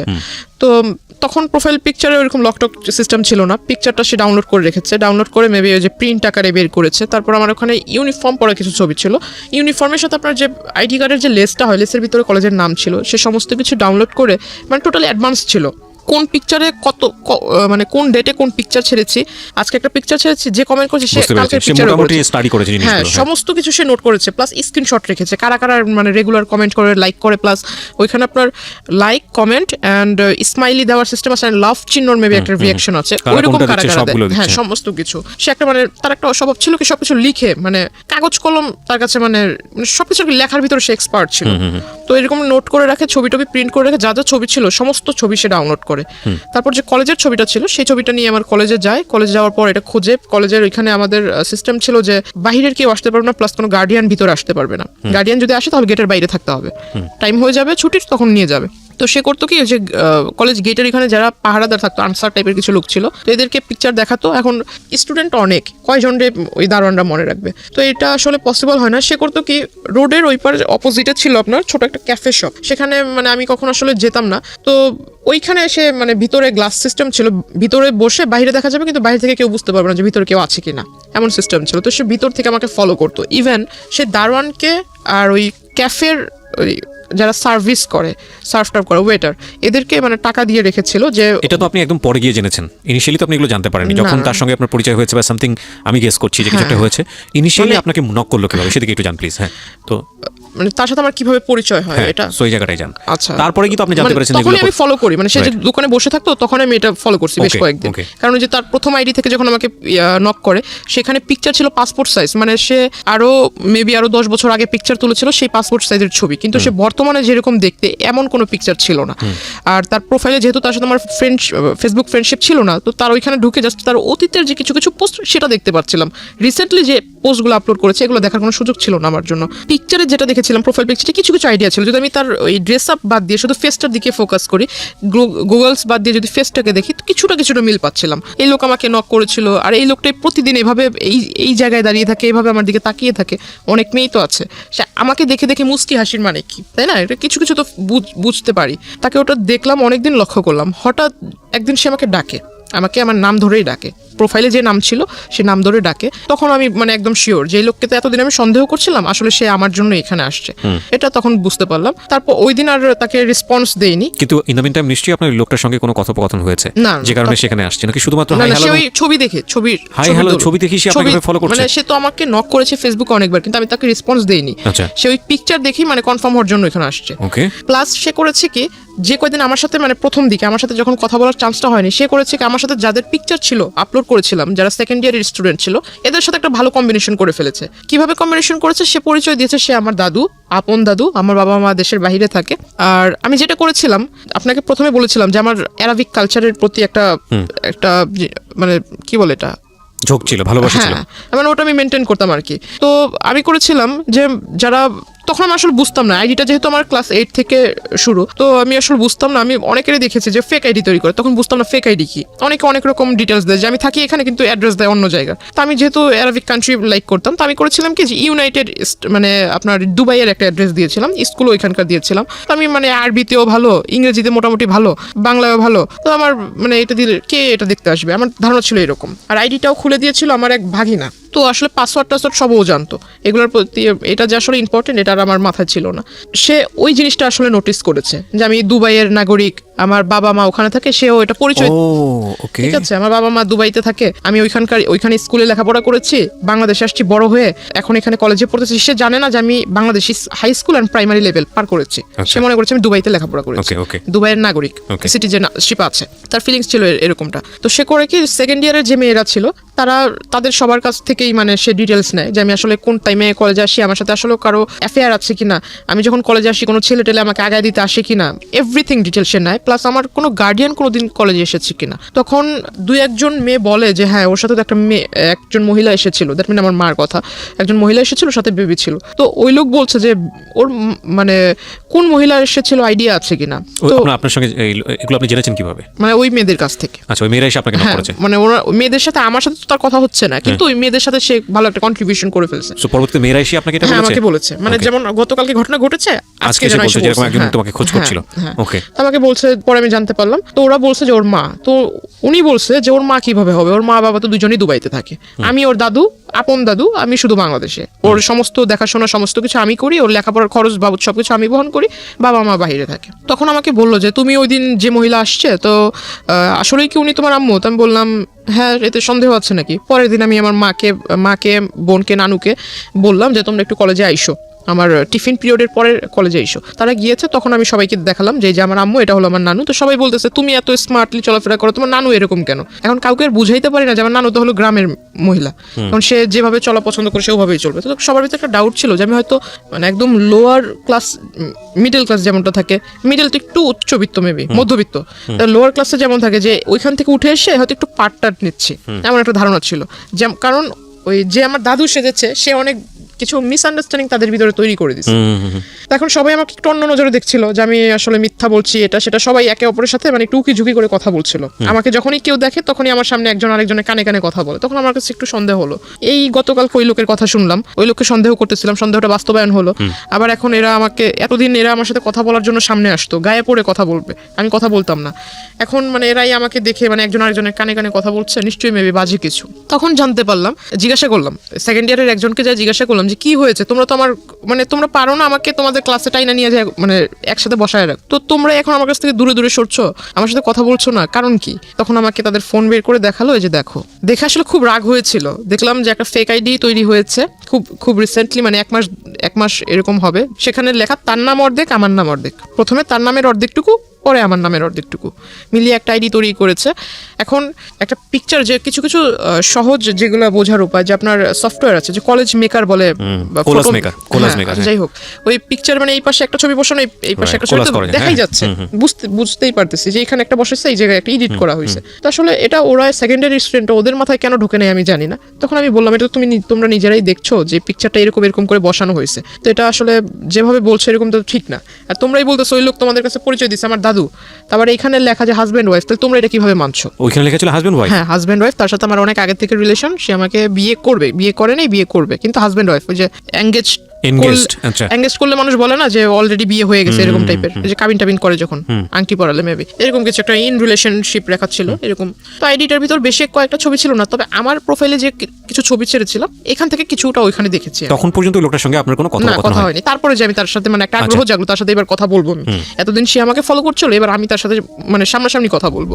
তখন আমি তার আইডিতে নক দেই। আইডিতে নক দেওয়ার ফলে সে আমাকে ডিরেক্টলি বলে যে আমি আইডিতে কথা, মেসেঞ্জারে কথা বলবো না, নাম্বার দেন, নাম্বারে ফোনে কথা বলবো। আমি বললাম এখন তো আমার মানে জানতে হবে সে যে এই কাজটা করলো, এত বড় একটা সমস্যা তৈরি করলো আমার জন্য, এটা মাত্র আমার কলেজের স্টুডেন্ট মানে ক্লাসমেট বা সিনিয়র স্টুডেন্টও দেখেছে, এটা যখন আমার বাড়ি পর্যন্ত যাবে, আল্লাহ না করুক যদি এটা জেনে যায়, তখন আমার কি হবে? কলেজ তো এখানে শেষ, আমার বাবা মা এই অবস্থা। তখন আমি তার সাথে মানে যোগাযোগ করার চেষ্টা করি নিজ থেকে। তখন তাকে নাম্বার দিই, নাম্বার দেওয়ার পর সে কথা বলে, সে আমাকে বললো যে আমি আপনার সাথে দেখা করব। তাই আমি বললাম দেখা তো আমিও আপনার সাথে করবো, আমার মানে আপনি আমার দাদু হন এটা আমি জানতে পারলাম। বলতেছে কার কাছ থেকে জানলেন? তো আমি বললাম এত কিছু আপনার জানার দরকার নেই, আপনি আমার দাদু হন আমি জেনেছি, কেমন দাদু হন আমি দেখবো। আর আপনি বলেছেন যে আপনি আমার দাদু হন, আবার আপনি আমার হাজব্যান্ড হন, কোন দিক থেকে আপনার সাথে আমার সম্পর্ক হয়েছে? আমি এটা একটু কথা বলবো আপনার সাথে, যদি পারেন তাহলে আসবেন। অন্যান্য দিন দেখেছি কলেজের বাইরে ওয়েট করেন, যেখানে ওয়েট করেন ঠিক সেখানেই থাকবেন, আমি আপনার সাথে মিট করব। সে আসে, সে ভিতরে আপনার যে ছোট ছোট যে রেস্টুরেন্ট টাইপের কিছু একটা আছে, ওখানে বসে মানে ফোনের উপর একদম খুব বেশি ফাপড় মারছিল ফোন করে, এই এত লক্ষ টাকার ফার্নিচার সেট করো, ওটা করো, এটা করো, গাড়ি পাঠায় দাও, এটা সেটা। শেষমেশ অনেকক্ষণ ফোনে কথা বলার পরে দেখলাম যে হঠাৎ একটা কল আসলো, তখন বুঝলাম যে তখন সে শুধুই মানে ফাপড় মারতেছিল, কাউকে কল টল কিছুই দেয় নাই, কানে ফোন নিয়ে শুধু বলতেছিল। হঠাৎ একটা কল আসছে, তখন কল রিসিভ করে কথা বললো। আমার খুব হাসি পাচ্ছিল তখন, তো আমি আর তখন কিছু বলিনি তাকে ডিরেক্টলি জিজ্ঞাসা করলাম। তার কথা বলা শেষ হলো, তাকে জিজ্ঞাসা করলাম যে আপনি কি ফেসবুক ইউজ করেন আদৌ? বলতেছে হ্যাঁ, করবো না কেন, আমার আইডি এই যে এটা। আমি বললাম আপনি কি সাথে মানে যেটা দিয়ে ফেসবুক ইউজ করেন সেই ডিভাইসটাকে নিয়ে এসেছেন? তো এত বড় একটা ট্যাব বের করছে। তা আমি বললাম যে ট্যাব কেন? ট্যাব তো বাচ্চারা ইউজ করে, ট্যাব আপনি ইউজ করেন কেন? কি আমি চোখে সমস্যা, চোখে দেখি না, বুঝি না, ট্যাব মানে ইউজ করি, আমি ফোন বুঝি না। আমি বললাম ভালো। বলতেছে যে আমার বাসায় আইফোন, আইপ্যাড পড়ে আছে, ম্যাকবুক পড়ে আছে, আমি ওগুলো বুঝি না, কিন্তু এই ট্যাব বুঝি। আমি বললাম ভালো, একটু বের করেন আপনার প্রোফাইলটা আমি দেখবো। তার কাছ থেকে ফোন নিয়ে সে মনে করছে আমি শুধু তারটা চেক করবো, তার মানে যে মিছিল টিসিল করছে এগুলোর ছবি টবি দিয়ে ভরা, সে ভাবছে যে আমি ওগুলো দেখবো। দেখার পর দেখলাম বাপরে বাপ, সে তো আমার এই কাহিনী বাদ দিই, এর আগে অনেক মেয়ের ছবি টবি দিয়ে এগুলো করেছে। আমি আর ওগুলো দেখিনি, জাস্ট আমার ছবি দিয়ে যেটা করেছে সে ওটার ভিতরে ঢুকার পর ওটা দেখলাম। দেখার পর সাথে সাথে আমি ওইটার ভিতরে আপনার লগ আউটে ঢুকে, ওখানে লগ আউট করার আগে করেছি যে আইডি ডিঅ্যাক্টিভ করে দেয় না, সে তো বুঝবে না, সে বোঝে কিনা সেটা আমি জানতাম না যে আদৌ সেগুলো এই সম্বন্ধে আইডিয়া আছে কিনা। লগ আউট করার আগে ডিঅ্যাক্টিভ করেছিলাম মেবি, তারপর আমি ওইটা ওখান থেকে কেটে দিই। এখানে একটু বলে রাখি, ডিঅ্যাক্টিভ করলেও এটা কাজ, আপনি যখন পরবর্তীতে আবার ঢুকবে তখন ওটা অটোমেটিক্যালি অ্যাক্টিভ হয়ে যাবে। আইডি ডিঅ্যাক্টিভ হলে যে সেটা পার্মানেন্টলি ডিলিট হয় বিষয়টা এরকম না, পার্মানেন্টলি ডিলিট আলাদা একটা অপশন আছে। হ্যাঁ, সো আইডি ডিঅ্যাক্টিভ করা মানে হচ্ছে আইডিটা অ্যাক্টিভ না, ওই দিন যে করে দিয়েছি তারপর আর ওই আইডি সে চালায় নাই। আচ্ছা fine, it's very interesting. But ID deactive করলে আইডিটা ডিঅ্যাক্টিভ হয় না, ওইটা আলটিমেটলি একটা রিজিউম হয়ে থাকে, আপনি যখনই আবার আইডিতে ঢুকবেন সঙ্গে সঙ্গে ওটা অ্যাক্টিভ হয়ে যায়। হ্যাঁ বলেন। তো আমি ওটা করে দিলাম, দেওয়ার পর মানে তখন একটু চিন্তা করলাম যে এই লোকের সাথে মানে কোনো মতো কথা বলে আমার যা কাজ করার ছিল করছি। আর ওখানে দেখলাম যে মেসেঞ্জারে ঢুকে দেখলাম ওই আইডিটাতে যে আমার আইডিতে যারা রেগুলার লাইক কমেন্টস দিত এদের প্রোফাইলে ঢুকে এদের মেসেঞ্জারে মানে কারোর সাথে ফ্রেন্ডশিপ করেনি, বাট মেসেঞ্জারে ঢুকে ঢুকে খুব বাজে বাজে কথা বলছিল, তুই করে অনেক বাজে বাজে কথা বলছিল যে আমার ওয়াইফ ও আমার হাজব্যান্ড, তুই আমার সাথে ওই আমার আইডিতে কেন এইগুলা করিস, ওটা মানে খুব বাজে বাজে লেখা ছিল। তার ওখান থেকে বের হওয়াটাই আমার জন্য ইম্পর্টেন্ট ছিল, তো আমি তার সাথে ওটা তো করে দিছি, কাজ শেষ। তার ট্যাব তার হাতে দিয়ে দিলাম। তারপর সে আমাকে বলতেছে যে আপনার বাবা মা কেমন আছে, আপনার বোন দেখলাম খুব সুন্দর। তারপর বললো যে বিয়ে শাদীর মানে কাউকে পছন্দ করেন কিনা এটা সেটা। তো আমি বললাম আপনি আমার কলেজে যা পরিচয় দিয়েছেন আপনি আমার দাদু, তো আমাকে এখানে আপনি বলার দরকার নেই, তো তুমি করে বলেন দাদু, তো আপনি আমাকে নাতনি বলে ডাকেন, আমি আপনাকে দাদু বলে ডাকবো। তো ওইখান থেকে সে খুব মানে বিষয়টাকে খুব ফানি নিয়েছিল, কিন্তু আমার ভিতর তো খুব রাগ হচ্ছে। সে খুব হাসতেছে মানে জোরে জোরে। সে কফি অর্ডার করলো, কফি অর্ডার করার পর সে কফির বিল আসছে 100 টাকা। সে 100 টাকা দিতে পারে না, 20 টাকার জন্য মানে ঝগড়া লেগে গেছে কফি শপের লোকদের সাথে। সে ওখান থেকে মানে আমার ওখান থেকে আমি টাকা দিয়ে দিলাম, চলে আসলাম তাকে নিয়ে। তারপর আমি বাসায় আসবো, রিক্সা নিব, তখন আমাকে মানে সে 100 টাকা হাতে ধরায় দিবে যে এটা আপনি নিয়ে যান হাত খরচ। তো আমি বললাম যে আপনি 20 টাকা ওখানে দিতে পারলেন না, আপনি আমাকে 100 টাকা দিচ্ছেন হাত খরচ। তো বলতেছে না, এটা কফির দাম আর কয় টাকা। কাজ ছিল যেটা আসলে সে কাজটা যে করেছে তার এখান থেকে করেছে কিনা আমার এটা দেখার প্রয়োজন ছিল। প্লাস যদি আমার মাথায় টেন্ডেন্সি ছিল যদি এটা সে তার ডিভাইস থেকে করে থাকে, সেই ডিভাইস যদি তার সাথে থাকে আমি সেটা ওখান থেকে ডিলিট করে দিব, গেল এই প্রবলেম। সে যদি মানে নেটওয়ার্কিং সাইটে যদি ভালো জ্ঞাত থাকে তাহলে ভালো, আর যদি জ্ঞাত না থাকে তাহলে এটা আমার জন্য প্লাস পয়েন্ট। ওইখান থেকে যদি আমি ডিলিট করে দিই তাহলে সেটা আর সে করতে পারবে না। রাইট, আমরা এখানে দুটো জিনিস যুক্ত করতে চাই গল্পটার শক্ত অবস্থান করার জন্য, কারণ ইতিমধ্যে অনেকের মনেই অনেক ধরনের প্রশ্ন চলে আসছে। এই লোকটার সঙ্গে এই যিনি আজকে আমাদের এখানে আছেন গেস্ট, জান্নাতের মূল যে জায়গাটা থেকে সম্পর্ক, ঠিক সম্পর্ক না, মানে এই ধরনের যে আদান প্রদান হচ্ছে বা এক ধরনের যোগাযোগ তৈরি হয়েছে, সেটার মূল কারণটা হচ্ছে জান্নাতের একটা পলিটিক্যাল ব্যাকগ্রাউন্ড আছে যেটা আমরা এখানে রিভিল করিনি, এবং সে চাইতো পলিটিক্স করতে, যে কারণে তার প্রোফাইল পিকচারে সে যাদের সাথে মুভ করেছে সেই সব মানুষদের ছবি ছিল, এবং যেই ভদ্রলোকটি তাকে নক দিয়েছে তিনিও পলিটিক্সের সঙ্গে জড়িত ছিলেন, এবং তিনি ওই তার এরিনার হওয়ার কারণে ওর প্রোফাইলে নক দিয়েছে। নক দেওয়ার পরে ওদের মধ্যে কোনো এক রকমের কথোপকথন হয়েছে। সামহাও ওই পিপলটা মানে যে ভদ্রলোককে আমরা এখানে কথা বলছি তিনি জান্নাতকে ট্র্যাক করা শুরু করেছেন, এবং ট্র্যাক করে যখন কনভিন্স করতে পারছে না তখন তার নামে উল্টাপাল্টা ছড়াচ্ছে অ্যাকর্ডিং টু জান্নাত, এবং জান্নাত এইটাকে মিটিগেট করার জন্য, এটাকে সলভ করবার জন্য এই লোকটার সঙ্গে দেখা করেছে। ওকে, আমি সবসময় বলি যে স্টোরি লাইনটা হচ্ছে এটা, বিলিভ করা না বিলিভ করা এটা আপনার ব্যাপার, কিন্তু যেই জায়গাটা নিয়ে বিতর্ক থাকবে না পুরো গল্পটা বলার পরে, সেই জায়গাটা কি সেটা আমি স্টোরি বলার পরে আপনাদেরকে ক্লিয়ার করবো। জি, ওইখান থেকে আমি বাসায় চলে আসি, তার টাকাটা তাকে ফিরিয়ে দিয়ে বাসায় চলে আসি। তারপরের দিন সে আবারও সেম টাইমে, আমার যে ছুটির টাইমটা ছিল, ছুটির টাইমে সে কলেজের ওখানে আসে। তারপর তাকে আমি আসলে বললাম যে আসলে আপনি দাদুর পরিচয় দিয়েছেন, এটা আসলে খারাপ কিছু না। দাদু সেকেন্ডে তো আপনি মিট করেছেন তার সঙ্গে, মানে সে কলেজের ওখানে আসছে পরের দিন, তারপর আপনি দেখা করেছেন পরের দিন আসছে। আমি কলেজ থেকে যখন বের হইতে আমার সামনাসামনি হয়েছে। আমার বাসে উঠলাম, বাস ছিল, বাসে উঠলাম, ওঠার পর সে আমাকে ডাক দিয়েছে। প্রথমে আমি আসলে এটা যেহেতু আমার কাজ যতটুকু ছিল আগের দিন তো আমি করেই দিছি, তারপর তার সাথে কিসের কথা বলা। তো আমি বাসে উঠে গেছি, সেও পিছন পরের বাসে উঠছে, ওই বাসে আর জায়গা ছিল না, পরের বাসে উঠছে। কিন্তু আপনার যে সে এত বড় একটা ক্ষতি করলো বা এরকম একটা কাজ করলো, আপনি তাকে কিছুই বললেন না? না, আমার আসলে আমার থটটা ছিল যে আমি বাড়িতে কোনোভাবে না জানুক, কারণ বাড়িতে যদি একবার জানাজানি হয়, প্রিন্সিপাল আমার কলেজের টিচারের মাধ্যমে আমার ফ্যামিলির লোক জানবে, যে আমাকে ভর্তি করতে সহায়তা করছে, তার কারণে যদি বিষয়টা চলে যায় তাহলে আমার লেখাপড়া ওখানেই বন্ধ হয়ে যাবে। তো আপনি তাকে এটা বললেন না যে আপনি নেক্সট টাইম এই কাজটা করবেন না, বা এরকম বিষয়টা যদি আমার বাড়িতে জানে তাহলে তো আমার কলেজই বন্ধ। না, কিন্তু যেই লোকটা আপনার এই কাজটা করলো তাকে কি কিছু বলেছিলেন যে আপনি এই কাজটা কেন তাকে এখন বলবো? আচ্ছা, ওকে। তারপর আমি বাসে উঠলাম, সে ওই বাসে জায়গা পায়নি, পরের বাসে উঠেছে। তো এখানে নামলাম, সেও মানে একদম তাড়াহুড়া করে নেমে আমার মানে সামনে আসছে, বলতেছে যে একটু কথা বলে যান। আমি বললাম দেখেন আপনি আমার দাদু হিসেবে পরিচয় দিয়েছেন, ভালো কথা, আপনি যে কাজটা করেছেন, মানে সে মনে করছেন বিষয়টা আসলে এখনো জানি না, সে যে কাজটা করেছেন বিষয়টা জানিই না এটা ভেবেছে। তো আমি তাকে বললাম যে কাজটা করেছেন, কাজটা করা ঠিক হয়নি। যদি আপনার সন্তানের জায়গায় আমি নিজেকে রেখে বলি তাহলে আপনি নিজের সন্তানের মতো কারোর সাথে এরকম কিছু করতে পারতেন, বা আপনার সন্তানের সাথে যদি এরকম কেউ করতো আপনি কোন দৃষ্টিতে দেখতেন, আপনি কি করতেন? আপনি যখন এই কাজটা করেছেন আপনার মাথার ভিতরে কি বিবেকের লোপ পেয়েছিল? সে বলতেছে আমি এমন কি কাজ করেছি, আমি তেমন কিছু করিনি। তখন আমি আমার ফোন থেকে ওই আইডিটা বের করে তাকে দিলাম, এটা কি করেছেন? সে বলতেছে আমি করিনি। তখন তো আইডি ডিঅ্যাক্টিভ, আপনি কিভাবে বের করলেন? না, তার আইডির যে স্ক্রিনশট, স্ক্রিনশট ছিল সেটা আমি দিলাম, কারণ আমার ওইখানে তো আমারটার সাথে আমি তো আর এই বিষয়ে আগে জানতাম না, এটা তো আমি জেনেছি আমার ওই যে সেকেন্ড ইয়ার স্টুডেন্টের কাছ থেকে। তো আমি এটা দেখানোর পর বলতেছে না আমি এটা করিনি, এটা হয়তো অন্য কেউ করছে। তো আমি বললাম আপনার আর আমার সম্পর্ক কি এটা আমি নিজেই জানি না, আপনার আর আমার এমন কোন রিলেশনশিপ বা আপনার সাথে আমার কবে পরিচয় হয়েছে? ফাইন, এখন আমি পরিষ্কার হচ্ছি, মানে আলটিমেটলি আপনি যে ওনার কাছ থেকে আপনার এই ফলস আইডিটা ডিলিট করবেন এটা উনি জানতো না আগে থেকে, আপনিও জানাতে চাননি, কারণ মানে আপনি উনি টেকনিক্যালি হয়তো ভাবছে যে আমি এই সম্পর্কে জানি না। রাইট, সো আপনি খুব টেকনিক্যালি জিনিসটা ডিলিট করে দিতে চেয়েছেন। ওকে তো ফাইন।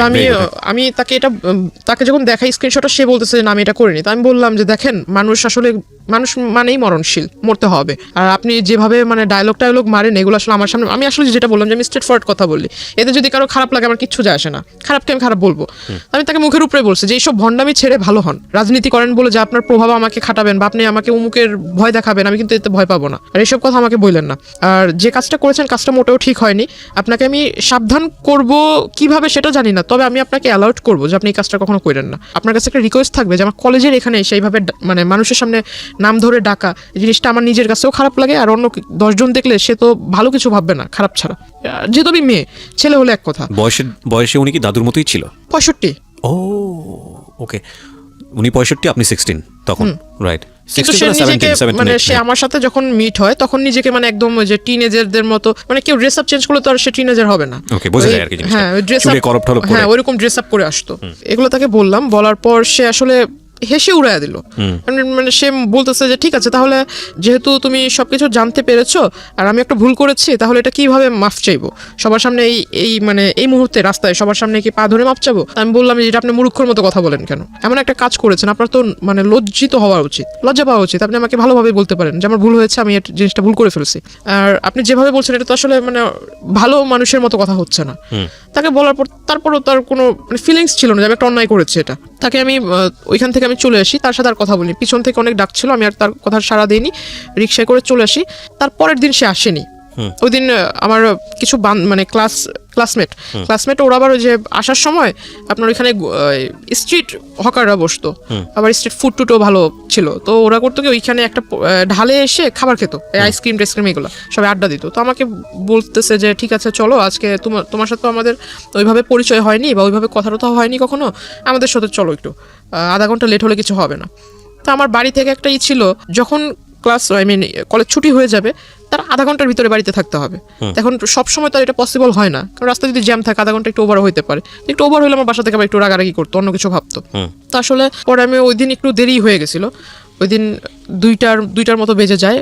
তারপর আমি বাসা থেকে ওইখান থেকে রিক্সা নিয়ে চলে আসি, বাসা থেকে জিজ্ঞাসা করলো, পরে বললাম এই কাহিনী।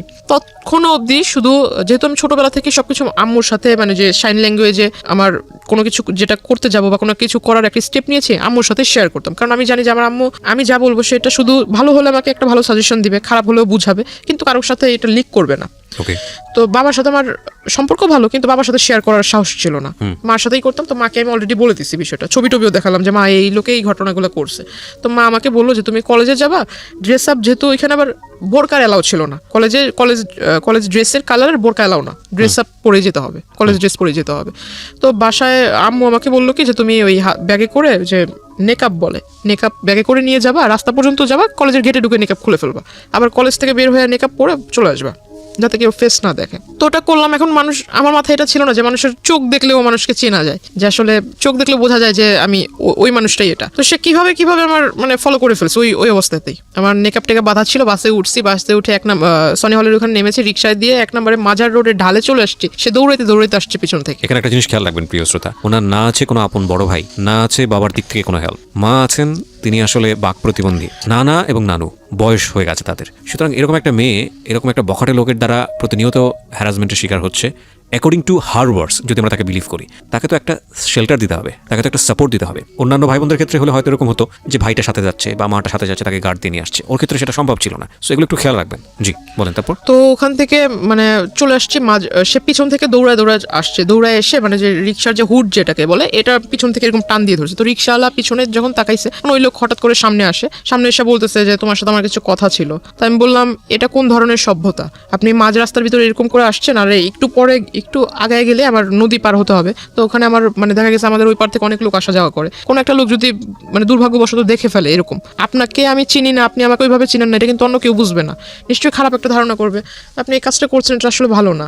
তাকে বুঝালাম, তো বলতেছে যে তুমি যদি এখন এখানে কথা না বলো তাহলে আমি কোনো কিছু একটা করে ফেলবো। তো আমি বললাম আপনি কি করবেন না করবেন এটা আপনার বিষয়, এটা আমার কাছে তো বলে লাভ নেই। তো বলতেছে না আমি কোনো কিছু একটা করে ফেলবো। তো আমি আসলে তার কথা মানে সে আমার এজে বড়, যদিও বড় ছিল, আমি তার আসলে এই জায়গায় মানে এরকম ধাক্কা দিই। আমি রিক্সাওয়ালাকে বলি যে তুমি যত তাড়াতাড়ি পারো যে টেনে চলে যাও, এই জায়গাটা তুমি পার করো যত তাড়াতাড়ি। তো ওইখান থেকে ওই দিন সে আমাকে পিছন থেকে আর কি বলছিল, খুব চিৎকার করে বলতেছিল যে তোকে আমি দেখে নিব, তোর এই কিসের এত তোর গৌরব, কিসের এত বাহাদুরি, এগুলো আমি দেখে নিব। প্রিয় শ্রোতা, এখানে একটা বিষয় আপনাদেরকে পরিষ্কার করতে চাই, বা জান্নাতের আজকের এই জীবনের জন্য জান্নাতের ভাষ্য অনুযায়ী যে ব্যক্তিটি দায়ী, আমরা তার নাম পরিচয় এখানে উপস্থাপন করছি না, যেহেতু এটা ইনভেস্টিগেটেড শো না। কিন্তু অনুষ্ঠানের শেষে গিয়ে তাকে ফোনে কানেক্ট করব, তার নাম পরিচয় গোপন রেখেই আমরা তাকে ফোনে কানেক্ট করব এবং তার বক্তব্য আমরা আজকে আপনাদেরকে শোনাবো। জান্নাতের জীবনের জন্য এই জায়গাটায় দায়ী, তার সঙ্গে আমরা কথা বলবো একেবারে অনুষ্ঠানের শেষে। সুতরাং সঙ্গে থাকবেন আশা করছি। সে আসলে কি করবে এমন, আর সে যদি ওই রকম রাজনৈতিক নেতাই হয়, বড় কোনো রাজনৈতিক নেতা হয়, তো প্রত্যেকটা বড় রাজনীতিবিদ মনে করে যে আমি একটা কিছু করতে যাব, এটা যাতে পাবলিশ না হয়, তার রাজনৈতিক ক্যারিয়ার আছে। তো এই লোক যদি অত বড় নেতাই হয় তাহলে সেই রাস্তার ভিতরে এগুলো করবে কেন? দ্য পয়েন্ট ইজ দ্যাট আপনারও তো রাজনীতির ব্যাকগ্রাউন্ড ছিল, এবং আপনার সম্পর্কে আমি যতটুকু জানি তাতে আপনার যে আত্মীয় স্বজন তারাও মোটামুটি হাই অফিসিয়ালস। তো আপনি কেন তখন একটা স্টেপ নিচ্ছিলেন না, যেহেতু আপনি যে রাজনীতি করতে চান, যে দলের রাজনীতি করতে চান, সেই দলেরই রাজনৈতিক পরিচয় উনি দিচ্ছে। তো আপনি তখন কেন একটা স্টেপ নিচ্ছিলেন না? কারণ এটা এক্সিট লেভেলে চলে যাচ্ছে। জিনিসটা আসলে হাইড করে রাখতে চাচ্ছিলাম। সামহাউ এটা হলে আপনার লেখাপড়া বন্ধ হয়ে যাবে। কারণ আমার 2 মাস পর পরীক্ষা, ফার্স্ট সেমিস্টার। রাইট। আমি আসলে কোনো মতো মানে ওনার কাছ থেকে পিছু ছাড়াতে চাচ্ছিলাম। ততদিনে এই ভদ্রলোকটাকে আপনার উইকনেস গুলো বুঝে গেছে যে আপনি সেটা আগে থেকেই নোট করেছে। ইভেন আমি ওই দিন যেটা জানতে পারলাম, আমি যখন তার এখানে ধাক্কা দিই, তার শোল্ডারে যখন ধাক্কা দিই, সে আমাকে যে পিছন থেকে যে বলেছিলাম, তো এই জিনিসটা ইগনোর করেছি। কিন্তু সেই দিন বিকেল বেলা সে করেছিল কি, আমাদের যে নদীর ঘাট যেটা, ওইখানে মানে নৌকাওয়ালাগুলো হলো একদম পার্মানেন্ট নৌকাওয়ালা, এরা চেঞ্জ হবে না, সবসময় এরাই ওখানে নৌকার পারাপার করে। তো ওই পর্যন্ত গিয়ে প্রত্যেকটা নৌকাওয়ালার কাছ থেকে মানে জিজ্ঞাসা করেছে। তো ওদের কাছ থেকে আমার ইনফরমেশন নেয়, আমার বাড়ি কোথায়, আমার বাড়িতে কে কে আছে, আমার বাবার বাড়ি কোথায়, মার বাড়ি কোথায়, হাবিজাবি সমস্ত কথা সে কালেক্ট করে। প্লাস আমার ছোটবেলা থেকে মানে আমি ছোটবেলায় কি করতাম না করতাম সমস্ত কথা সে এগুলা কালেক্ট করে। অনেকদিন মানে প্রায় 1 মাসের মতো আর তার মানে ওইখানে আমি কি বলে এটাকে মানে সে আর ওইখানে আসেনি। তার মানে আমার কাছে খুব ভালোই মনে হচ্ছিল যে মানে এতদিন পর আমি একটা খুব মানে এখন ভালোভাবে যাতায়াত করতে পারবো, কোনো প্রবলেম নেই। তখন আমি মেকআপটা ইউজ করা বাদ দিয়ে দিলাম, যেহেতু আসছে না, হয়তো সে আসবেই না, ওইরকম একটা ধারণা ছিল। তো আমি খুব তখন থেকে আসলে যে 2-1টা মেয়ের সাথে আর কি মিশতে শুরু করলাম, ক্লাসমেট। আমি মানে তাদের সাথেই মিশতাম যারা দেখতাম যে একটু মানে ফ্যামিলি দিক থেকে একটু মানে একটু লো টাইপের, বা আমাকে নিয়ে কেউ তুচ্ছতা ছিল না। হ্যাঁ, মানে আমাকে যে বুঝবে আর কি। আমি তার সাথে 2টা কথা বললে সে ওটা লিক করবে না, সে মানে আমাকে 2টা সাজেশন দিবে বা আমার সাথে একটু ভালোভাবে ব্যবহার করবে। হঠাৎ করে জানতে পারি যে আমার সাথে যারা কথা বলে এই তাদের সাথে মানে কি বলো ওটাকে মানে ওদেরকে ওই লোক শিখায় দেয় যে এই প্রশ্ন করবা ওকে, আর ওরা এসে আমাকে সেই প্রশ্নগুলো করে, আমার কাছ থেকে যে উত্তরগুলো ওরা জানতে পারে সেই উত্তরটা আবার ওই লোকের কাছে লিক করে দেয়। আসলে এটা আমার জন্য ব্যাড লাগছিল কিনা জানি না, ভালোভাবে পরীক্ষা কেটে গেল। তো আমার মানে সবচেয়ে খারাপ লেগেছিল যে পরীক্ষার রেজাল্টগুলো খুব খারাপ হয়েছিল। মানে পাস মার্ক যতটা ছিল, পাস মার্ক উঠেছে, বাট নাম্বারটা ওইরকম মানে মন মতো হয়নি। তো তখন আসলে বাড়ির মা খুব বললো যে কেন এরকম হয়েছে। আমার নানু তো এরকম শিক্ষিত না, তবে মানে তারা ওই মানে পাশ করেছে, ভালো নাম্বারে পাশ করেছে, এটা শুনলেই মানে এনাফ। কত নাম্বারে পাশ করেছে এটা তাদের দেখার বিষয় না। তো জিজ্ঞাসা করলো যে রেজাল্ট কি, তাই আমি বললাম যে পাশ তো করেছি।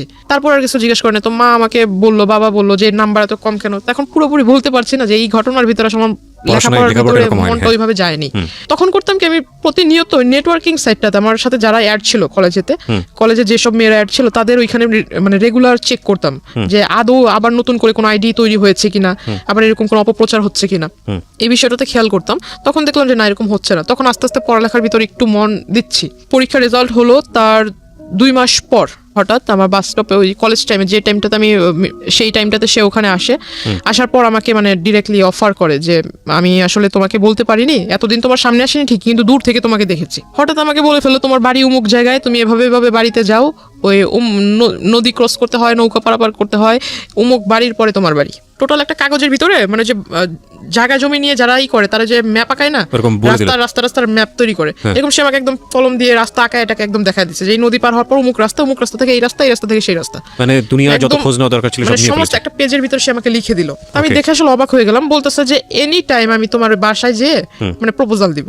আমাকে এইভাবে বলতেছে 400-500 লোক নিয়ে যাব, এখন এদেরকে বসার মতো জায়গা তো দেওয়ার মতো আছে কিনা, বা এদের খাবার টাবার মানে দেওয়ার মতো অ্যাবিলিটি আছে কিনা, নাকি আমি নিয়ে যাব খাবার, এইভাবে বলছে।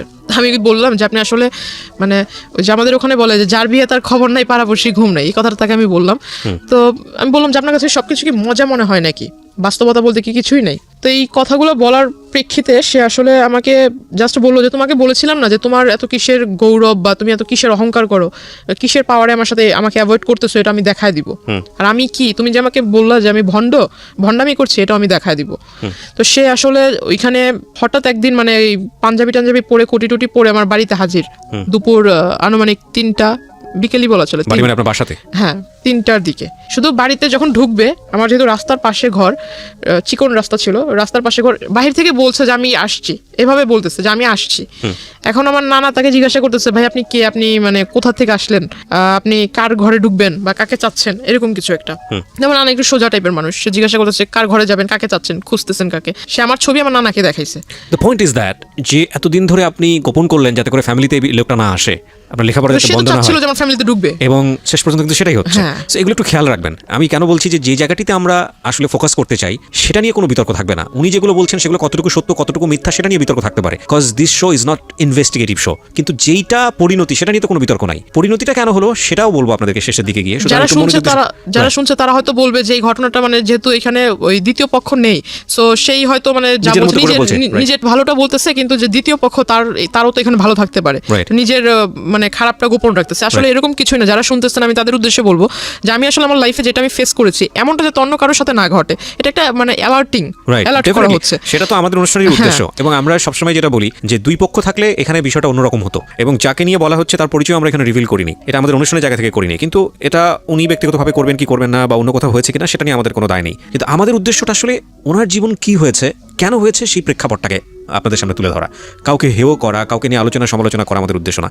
এবং দিন শেষে আপনার জীবনটা যাতে এরকম না হয় সেজন্য আপনি কি স্টেপটা নেবেন সেই লার্নিংটা দেওয়া। ওকে, সো আমরা এইভাবে আগাতে চাই। জি, তারপর কি হলো? বাসায় আসলো। হ্যাঁ, সে বাসায় আসলো। তো বাসায় এসে ঢুকে মানে আমার মাকে মানে প্রথমেই আমার মার পায়ে ধরে মানে সালাম করে। আপনার মায়ের বয়স ওনার বয়সের চেয়ে কম? আমার ওনার মেয়ের বয়সী মেবি আমার মা।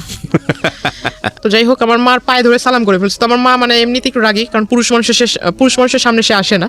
তো আমার মা খুব রেগে গেছে, মানে যে আপনার আমাদের ওখানে বলে শলা, আসলে এটা বলা ঠিক হবে কিনা জানি না, তবে যেটা ঘটেছে আমি বলি। তো আমার মা আসলে শলা নিয়ে আসছে হাতে করে, মানে খুব রেগে গেছে যে আমার পায়ে টাচ করলো কেন এই লোক। তার মানে জানতো যেহেতু আগে থেকে, সুতরাং আপনার মা না, আমার মাকে তো আমি ছবি আগেই দেখাইছি, আর সেই লোক চলে আসছে। আর আমি ততক্ষণ অবধি মানে নানার কাছ থেকে শুনছি অন্য ঘরে, মানে মাত্র গোসল করে এসে ঘরে ঢুকছে, আর ওই টাইমে বাইরে থেকে কিন্তু সাউন্ড পেয়েছে, সে বলতেছে আমি আসছি। এটা শুনে মানে একটু মনের ভিতরে যেটা ধুক করতেছে আমার। আমি বলতেছি যে এই লোক যদি এখন বাড়িতে মানে আগে পরে সবকিছু বলে, আমি তো আসলে লেখাপড়াটা বুঝি আজকেই আমার শেষ, আর যাইতে পারবো না। আমার মাথা একদম বই টই সব একদম পুড়ে ফেলবে। তো আমি অন্য ঘরে বসে শুধু চুপচাপ মানে ভাবতেছি যে আসলে কি বলবো। বাড়ির লোকের কাছে যখন এই লোকটা তার মতো করে বলবে, বাড়ির লোক আমাকে যখন জিজ্ঞাসা করবে আমি তখন কি করব।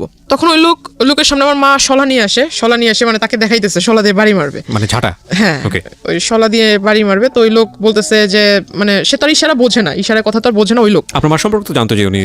না, এগুলো জানতো ও একেবারে জানতো না। আচ্ছা। তো ওই মানে সে তো ইশারা ভাষা বোঝে না, সে বলতেছে মানে হাত দিয়ে দেখাইতেছে যে আমি ওইরকম কেউ না, আমি আপনাদেরই পরিচিত, আপনাদেরই ওই কি বলে ওই আত্মীয় হব, এরকম কিছু একটা বলতেছে।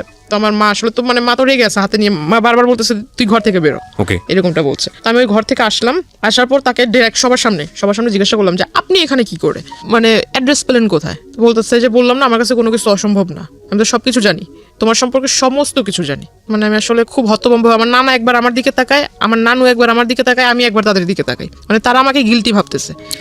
আমি এখন মানে ভাবতেছি যে আসলে আমি যদি তাদের বাড়ির লোকেরা বলি, এরা কি আদৌ আমার কথা বিলিভ করবে? কোন দিক থেকে বিষয়টা নিয়েছে জানি না। তো নানা বাইরে এসে বলতেছে যে আমাদের বাড়িতে আজ পর্যন্ত যেই আসুক না কেন, সে যদি ফকিরও হয়, সে শুধু খালি হাতে মানে খালি মুখে যায়নি। এখন এই লোকটা যখন ভাতের কথা বলে ফেলছে, আর দুপুরের টাইম, আমরা এখন কেউ খাই নাই, তো ঘরে আমার মাকে জিজ্ঞেস করতেছে ভাত আছে কিনা। তো আমার মা আসলে বিষয়টা কি ভাবছে জানি না, ফ্রিজ থেকে পচা ভাত দিছে। আর তখন ফ্রিজে খুলছে, ফ্রিজের ভিতরে যে মাংস টাংস আছে এটার সেন্ট আবার উনি পাইছে, যেহেতু খাটে বসা ছিল উনি সেন্ট পাইছে যে ফ্রিজের ভিতরে মাংস আছে, কিন্তু অথচ আমাকে পচা ভাত দিছে। তখন উনি বলতেছে যে আমাকে ওই কাঁচামরিচ দেন অনেকগুলো আর পেঁয়াজ দেন। তো আমার মা ওই পেঁয়াজ টেয়াজ ছুঁড়ে টুলে নেই, ওইভাবে আইনা একদম তার খাটের ভিতরে ফেঁকে মারছে। তো সে আসলে দেখলাম আসলে মানুষ নির্লজ্জ হলে কতটুকু নির্লজ্জ হতে পারে। মানে বলা নাই কওয়া নাই, সে হুট করে একজনের বাসায় আসলো, সে নিজে থেকে ভাত চাইলো, ভাত মানে তাকে যে মানুষ এতটা মানে তাকে দেখে এতটা খারাপ বিহেভ করতেছে, তারপর সে উঠে যাচ্ছে না, সে ওখানে বসে আছে, সে ওই ভাতগুলো খেয়েছে।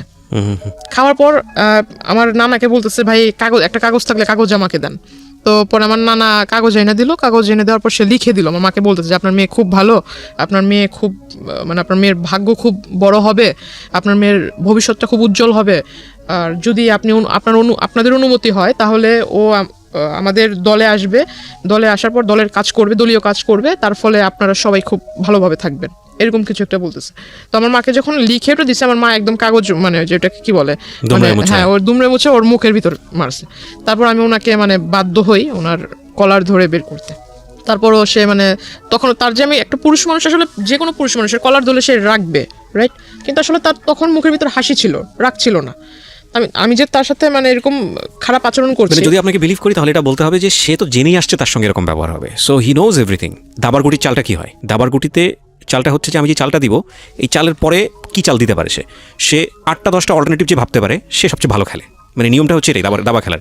প্রত্যেকটা মানুষের লাইফস্টাইল কিন্তু এরকম, ও যেখানে এসছে সম্ভাব্য আচরণ কি হতে পারে আপনার ফ্যামিলি থেকে, ও সব কিছু হিসাব করে এসছে এবং ও মেন্টালি সেট হয়ে এসছে, যদি আপনাকে বিশ্বাস করি, এবং ওর কমন পড়ে গেছে, তো রিয়াক্ট করবেন, এটা খুব স্বাভাবিক। তো ওইখান থেকে উনি যখন বের হয়ে চলে যায়, হঠাৎ করে মানে উনি যে বাসায় গিয়েছে বা অন্য কোথাও গিয়ে সারেনি, সে আমাকে হঠাৎ করে মেসেজ দিয়েছে আমার নাম্বারে, মেসেজে লিখেছে যে আমি আসলে জানতাম না তোমার বাবা মা এরকম, দেখে খুব কষ্ট হলো, আমি আসলে মানে খুব অনুতপ্ত তাদেরকে দেখে, তাদের এই বিষয় দেখে। বাবা তো নাই, বাবা তো তখন বাসায় নাই। না বাবা মার সম্পর্কে তো সেটা আগে থেকেই জানে, কিন্তু আয়েশা তো দেখছে আমার মাকে। আচ্ছা, বাবা কখন তো বাবা তখন কোথায়? বাবা তখন বাসায় ছিল না। বাসায় মানে আপনাদের সঙ্গেই থাকতো বাবা? বাবা আমাদের সঙ্গে থাকতো। বাবার সঙ্গে থাকতো বলতে কিছু জানে না। বাবার সঙ্গে থাকতো বলতে আপনার সপ্তাহে 7 দিনের ভিতরে বাবা আমাদেরকে সময় দিত 3 দিন, আর 3 দিন সময় দিত ওখানে। আচ্ছা, যাওয়া আসার মধ্যেই থাকতো। তো আপনি বাবার সঙ্গে এত ফ্রি ছিলেন, বাবাকে বিষয়টা জানতেন? বাবাকে এইসব বিষয় তো কখনো, বাবার সাথে আমার মানে বাবা আদর করতে, এটা ঠিক আছে, আমি তো প্রথমেই বলেছি যে আমার আম্মুর সাথে আমি ফ্রি ছিলাম, বাবার সাথে এইসব বিষয় কখনো না, কোনো বিষয়ে আলোচনা হতো না। ওকে, ঠিক আছে। তো আমি বললাম যে আপনি যেটা করেছেন আসলে কাজটা, আমার বাড়ির লোক এখনো অবধি আমাকে এই পর্যন্ত কিছু বলেনি, রাত হলে দেখা যাবে যে আসলে কি হয়, কারণ এই জিনিসটা যদি আমার মা এখন অবধি আমার সাথে রেগে আছে, মা কথা বলতেছে না, আর মাও আমাকে ডাউট করতেছে, ডাউট করাটা স্বাভাবিক, কারণ একটা লোক এভাবে কিভাবে আসবে, আমরা নিজেরাও করছি, তো আসলে এই লোকটা কিভাবে বাসায় আসবে, আমার যদি রেসপন্স না পাই কিভাবে বাসায় আসলো, এটা একটা প্রশ্ন থেকে যাবে। কিন্তু আসলে এটা ঘটেছে। তো আমি আসলে যেহেতু আমি নিজে ওইখানে বাস্তববাদী হিসেবে দাঁড়িয়েছিলাম, তো আমি নিজে তো ঘটনাটা দেখেছি, আর এখন আমি জানি অনেকে এটা বিলিভ করবে না, এখন বিলিভ না করলে কিছু করার নেই। ফাইন, আপনি বলেন আপনার স্টোরি। হ্যাঁ, উনি আমাকে এই বিষয়গুলো বললো, হঠাৎ দেখি যে আসলে তারপর থেকে ওই দিনের পর থেকে সে কলেজে আসে না, কিন্তু মেসেজ মানে 1 ঘন্টার ভিতরে কতগুলো মেসেজ দেওয়া যায়, একটা 1 মিনিটের ভিতরে না হলেও 5-6টা করে মেসেজ আসতেছে, তাও বিরাট বড় প্যারা, বড় সামারি, আমার জন্য সেই চিন্তা করছে সারা রাত ভরে, আমার জন্য এটা ভাবে, মানে আমার বাবা মা এরকম, আমার ভবিষ্যৎ কেমন হবে। এই লোকটা যে আপনাকে কন্টিনিউয়াসলি পোক করে যাচ্ছে, আপনি তো তার সাথে এক ধরনের সম্পর্ক আছেই, আপনার বলা চলে যে উনি আসছে কথাবার্তা বলতে, আপনি বাধ্য হচ্ছেন, ফ্যামিলি পর্যন্ত ঢুকে গেছে, আপনার কখনো মনে হয়নি লোকটা সম্পর্কে আপনার একটু খোঁজ নেওয়া উচিত তখন পর্যন্ত? আমি তার সম্বন্ধে আসলে মাথা ঘামাইতেই চাই না, তাকে যতটা মানে আর্লি পসিবল হয় যে তাকে আমার এই বিষয়গুলো থেকে দূরে রাখা। তো মানে আমি সবসময় যেটা ভেবেছিলাম যে বাড়ি পর্যন্ত যেহেতু এসে গেছে, তো এর আসলে যত তাড়াতাড়ি দূরে রাখা যায়। আর আমি ভাবছিলাম যে আসলে আমার এই প্রথম সেমিস্টার তো হয়ে গেছে, সামনে আরেকটা সেমিস্টার আসবে, সেকেন্ড সেমিস্টার যদি দিতে পারি, আল্লাহ করে আমার ফার্স্ট ইয়ারটা যদি চলে যায়, আর এর ভিতরে যদি এই লোক ব্যাঘাত না ঘটায়, তাহলে আমার আসলে মানে সেকেন্ড ইয়ারটা আমি কোনো মতো এখান থেকে এখান থেকে শেষ করতে পারলাম, বাইরে শিফট হয়ে যাব, এরকম একটা প্ল্যান ছিল। আসলে আমি তো ওই লোকের কাছ থেকে নিজেকে ছুটাতেই পারতেছি। মানে বিষয়টা হচ্ছে এরকম যে যেভাবেই পারি না কেন, মানে শুধু লেখাপড়াটা কমপ্লিট করি, কারণ ওনাকে ঝামেলা আমি নিজেও ঝামেলা পড়ে যাবো। ওকে, এরকম করতে সে আসলে ওই সামনে আসে না, কিন্তু এরকম মেসেজ দিতে থাকে যে আমার এই বাবা মার মানে এরকম হাবিজাবি নানান কিছু বুঝায় যে তোমার লেখাপড়া, আসলে বাবা মা এরকম লেখাপড়া করো কিভাবে, কে গাইড করে, এরকম নানান কথা। এক পর্যায়ে দেখলাম যে সে এমন কিছু মেসেজ দিচ্ছিল যেটা আসলে মেসেজ দেখে মানে তাকে অবিশ্বাস করার কারণ নাই যে সে ভালো মানুষ। মানে কিরকম? মানে লেখাপড়ার মানে তোমার বাবা মা এরকম, তুমি যদি কিছু না মনে করো, আমি যেহেতু তোমাকে প্রথমে অন্য সবার কাছে পরিচয় দিয়েছি দাদু হিসেবে, তো আমি ওই দিক থেকে তোমাকে দেখবো, প্লাস তোমাকে গাইডটাইডও করবো, কারণ আমি নিজেও মাস্টার্স কমপ্লিট করা লোক। তো আমি ভাবলাম মাস্টার্স কমপ্লিট করা লোক, তার মানে অনেক শিক্ষিত। তারপর সে আমাকে বারবার মানে মেসেজ করতো যে তুমি সামনে যেহেতু এসএসসি এক্সামিনার, তো আমি তোমাকে কিছু বই, টেস্ট পেপার, মডেল কোশ্চেন ভালো যেখান থেকে মানে একদম কমন পড়ার চান্স আছে, এগুলো তুমি পড়লে একদম মানে 100 না পাইলেও 99 পাবা, এরকম একটা তার কথাবার্তা ছিল। তো আসলে সে আমাকে ওই বইটাই এনেও দিছে, বলতে মানে 3 থেকে 4টা বই এনে দিছিল। তো আসলে তখনই আমি বুঝতে পারলাম যে হয়তো লোকটা আসলে এতদিন যাই করছে যেহেতু বইয়ের লেখাপড়ার বিষয়ে সে কথা বলতেছে, হয়তো ভালো মানুষ। তখন থেকে আসলে একটা বিলিফ তৈরি হয় তার প্রতি আমার। মানে সফট কর্নার তৈরি হয় আপনার। হ্যাঁ, বলতে পারেন। এখানে একটা সাইকোলজিক্যাল ব্যাপার আছে প্রিয় শ্রোতা এবং দর্শক যারা দেখছেন, যে একটা মানুষকে আপনি যদি কন্টিনিউয়াসলি পোক করতে থাকেন, আপনার প্রতি একটা রিজেকশন থাকলেও মানে এটা কন্টিনিউয়াসলি যদি পোক করতেই থাকেন, লেগেই থাকেন, সামহাও কোনো একটা ভালো দিক যদি চলে আসে, ওই মানুষের প্রতি ফলিন হওয়ার একটা সুযোগ থাকে, যেটা হয়তো আজকে যিনি গেস্ট এখানে আছেন তার হয়েছে। জি, ওনার মানে বইটই দেয়, আমি বইটই পড়ি। তারপর আবার দেখতাম যে উনি আমাকে বলতো যে আমি যদি কলেজে আসবো, তোমার কলেজের ওইখানে এসে তোমাকে ডিস্টার্ব করবো না, তবে তুমি যদি কিছু না মনে করো তাহলে আমার সাথে লাঞ্চ করবা। তো আমার একটা স্বভাব ছিল যে আমি প্রতিদিন ওইখানে পাশে আবার আপনার চাইনিজ ছিল, তো আমার একটা অভ্যাস কি যে আমি ফাস্ট ফুডের প্রতি খুব একটা নেশা ছিল। তো আমি ওই চাইনিজে ঢুকে একলাই এক টেবিলে বসতাম, যেগুলো মানে যে স্টুডেন্ট যে অফারগুলো ছিল এগুলো আমি নিয়ে মানে একাই টেবিলের ভিতরে বসে খাইতাম, প্লাস ছবি তুলতাম। মানে আমার একটা যে বললাম যে নানা নানু খুব আদর করতো, তো নানার কাছে বলতাম যে আমার এই বই লাগবে, সেই বই লাগবে, আমার একটু পকেট মানি বেশি দিতে হবে। নানাও বিলিভ করতো যে হ্যাঁ বই যেহেতু কিনতে হবে টাকা তো বেশি লাগবে, তো যে টাকাটা চাইতাম সেটাই দিত। তো তার কাছে থাকার না থাক, নানির যে ব্যাগ আছে ওইখান থেকে টাকা নিয়ে দিলেও দিত।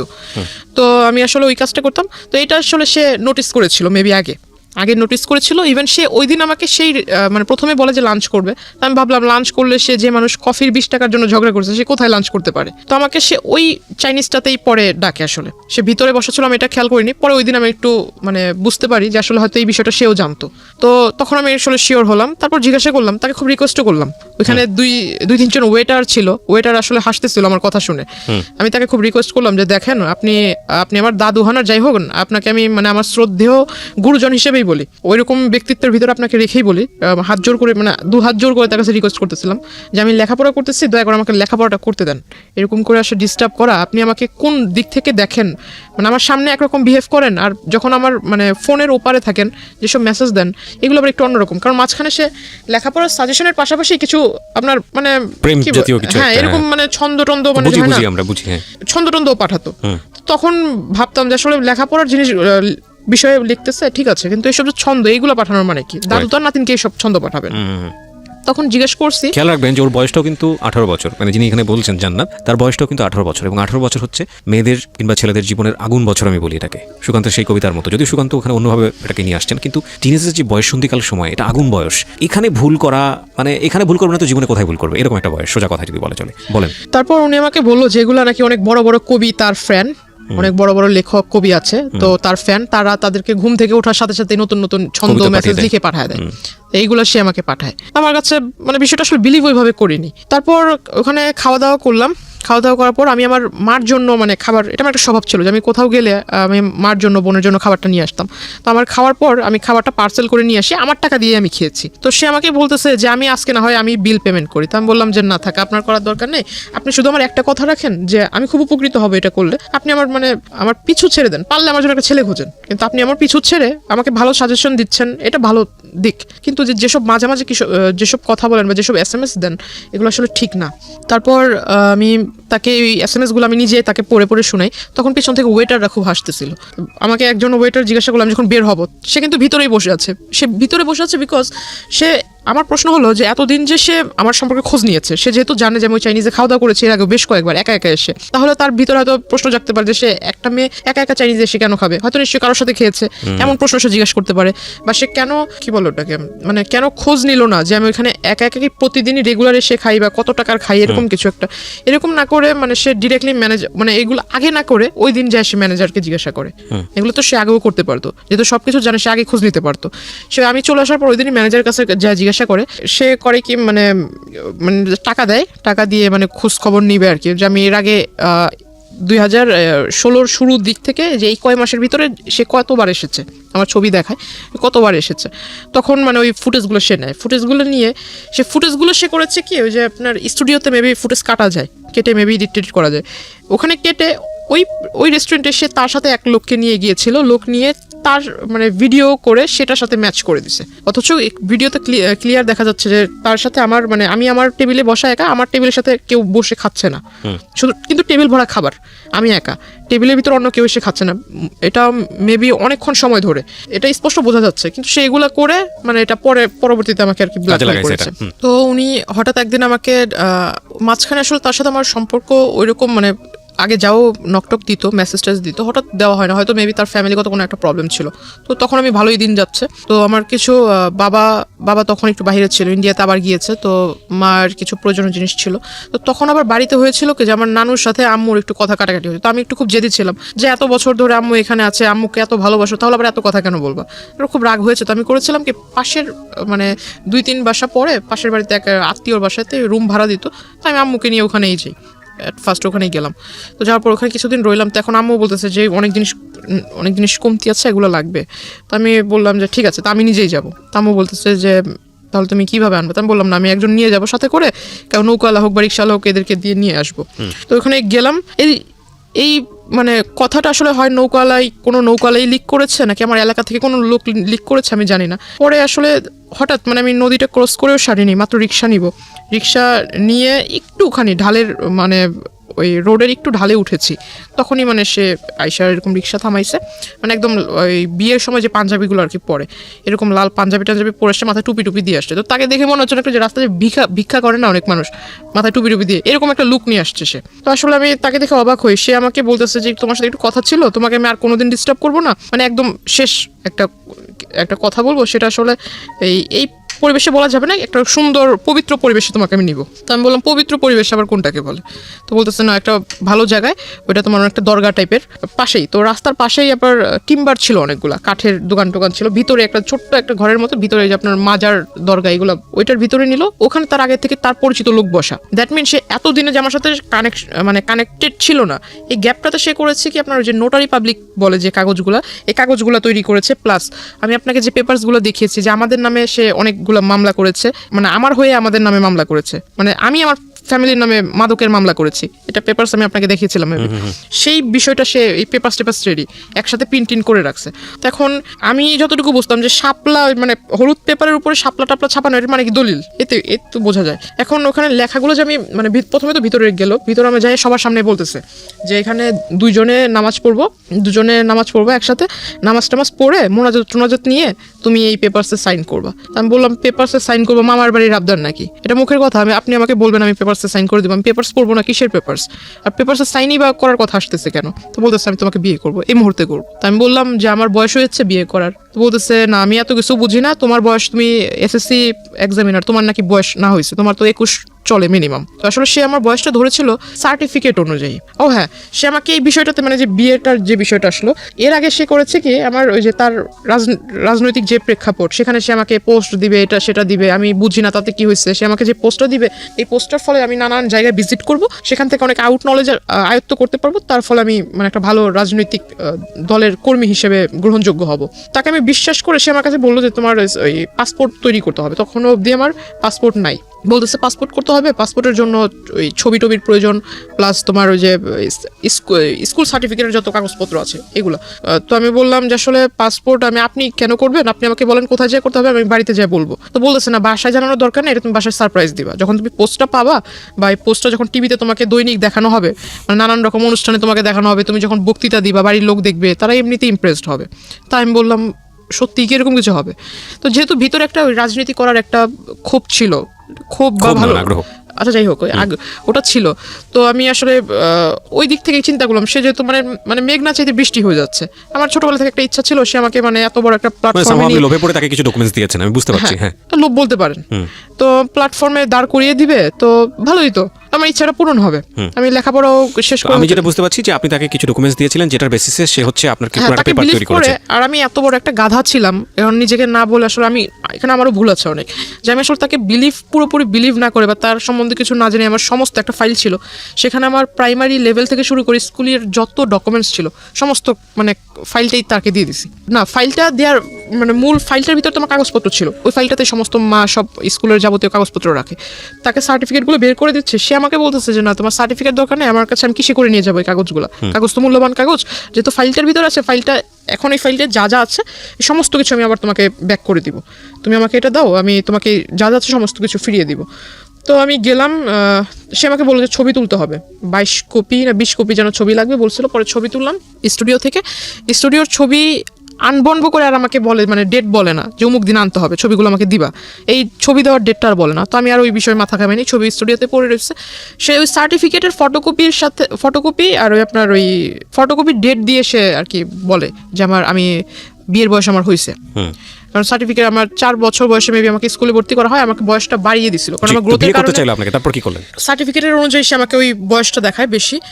সে আমাকে যখন বিয়ের প্রস্তাবটা দেয়, সবার সামনে যখন দেয়, আমি মনে করেছিলাম যে দরগাতে মাজারে তো অনেক মানুষই যাতায়াত করে, কিন্তু আসলে এখানে যারা যারা ছিল সবাই যে তার পরিচিত এটা আমি জানতাম না।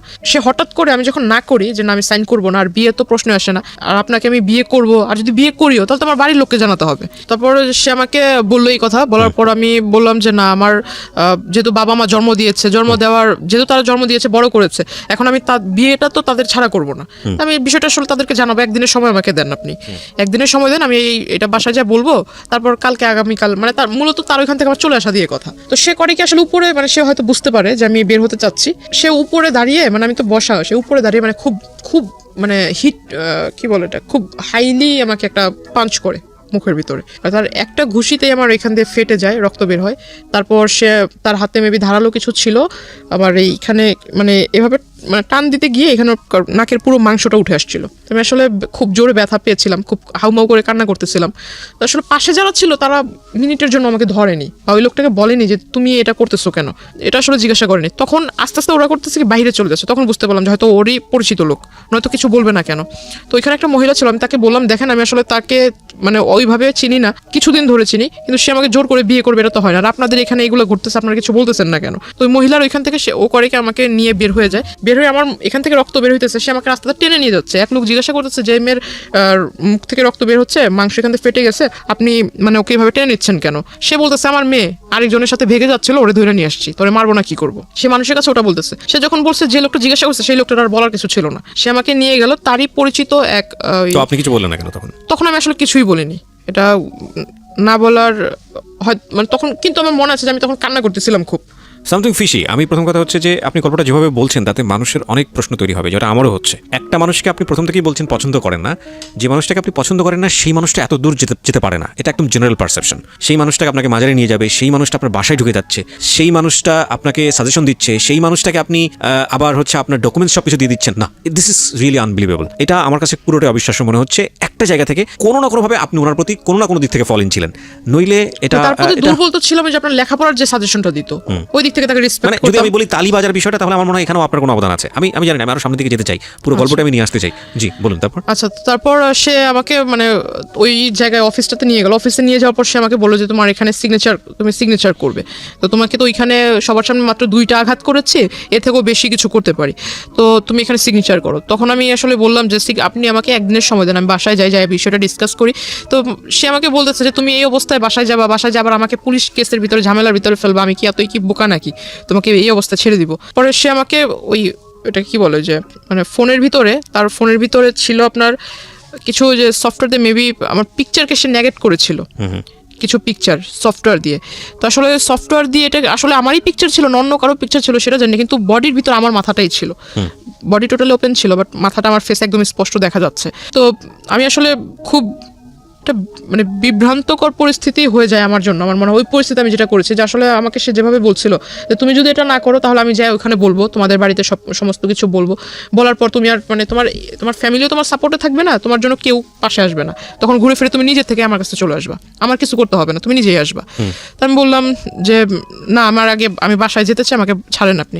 তো বলতেছে বাসাতে তুমি যাবা, আমিও তো যাইতে দিব, ওকে সাইনটা করে যাও। আসলে আমার জন্য ওটা আমার মনে হয়, আমি জানি না অন্য কেউ আমার জায়গায় থাকলে কি করতো, কিন্তু আমার তখন মাথায় ছিল যে আমি আসলে এর কাছ থেকে মূলত এখান থেকে বের হয়ে বাসায় আজকে সমস্ত কিছু মানে একদম প্রথম থেকে সমস্ত কিছু বাসায় শেয়ার করব। তারপর যদি স্কুল কলেজ বন্ধ হয়ে যায় যাক, তাতে আমার কিছু যায় আসে না। তখন আমি আসলে তার ওই যেহেতু 2বার প্রথমে হিট করেছিল, পরে আবার 3-4বার না করার ফলে সে আরেকবার আমাকে একটা ঘুষি দেয় মুখের ভিতর, পরে এখানে ফুলে যায়, মানে একদম কালো হয়ে গেছিল।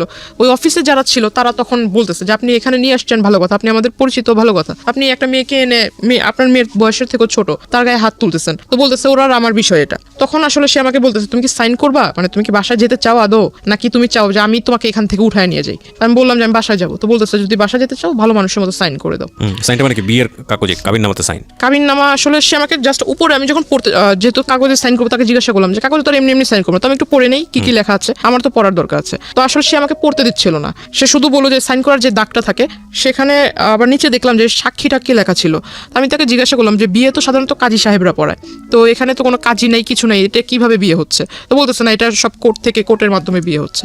আমি কোর্ট থেকে সমস্ত কাগজ নিয়ে আসছি, দ্যাট মিন সে নিজেই অনেক লোকের স্বাক্ষর সে নিজেই দিয়ে দিছে। পরে যখন সে আমাকে বললো, তারপর আমি মনে হয়েছে যে আমি বাসায় চলে যাব, আর এই সাইনটা যদি না দেয় তাহলে তো সে আমাকে বাসায় যেতে দিবে না।